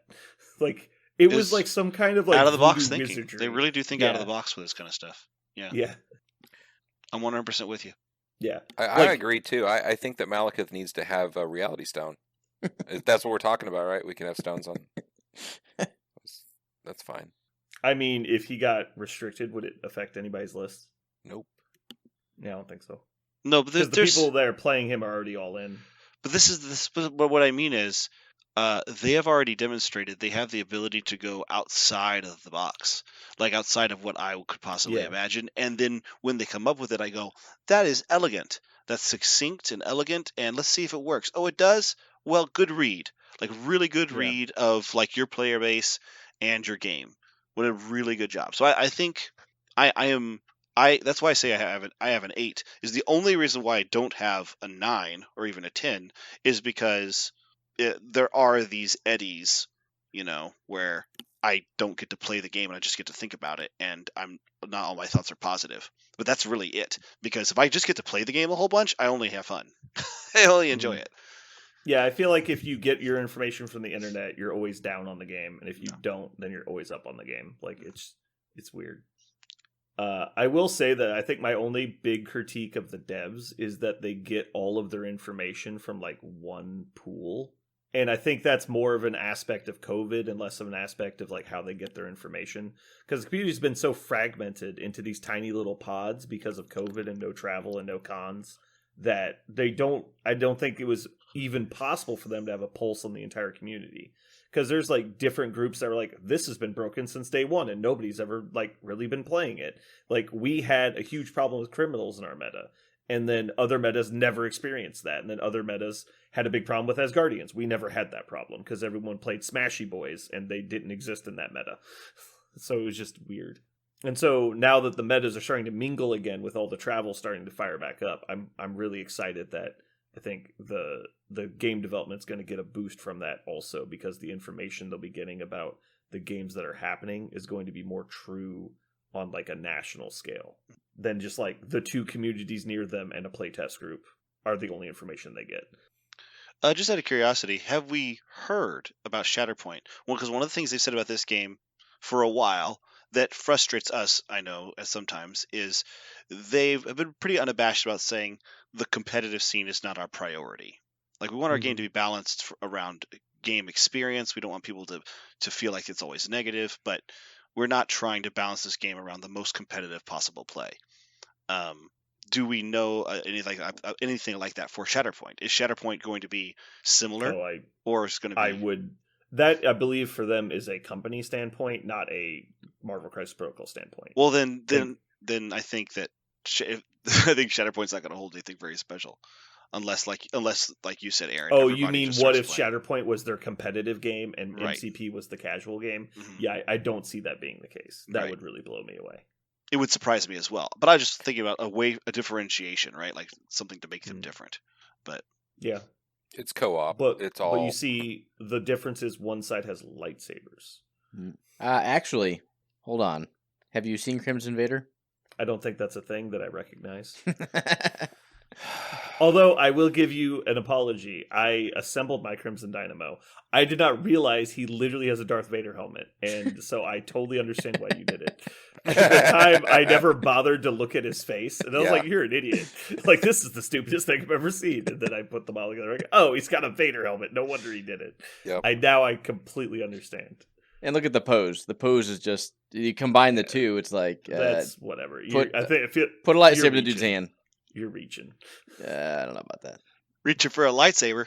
I'm telling you, if they make the game cross compatible with MCP, they would. You say that. Shit. I actually had that thought today. I was like, God, what if it's literally carbon copied mechanics and you could mix like Darth Maul versus like, I don't know, I know, Magneto right? or something. Like I actually don't want them to do that because then I'll have to deal with people constantly like, well, they will play together. Like, shut up.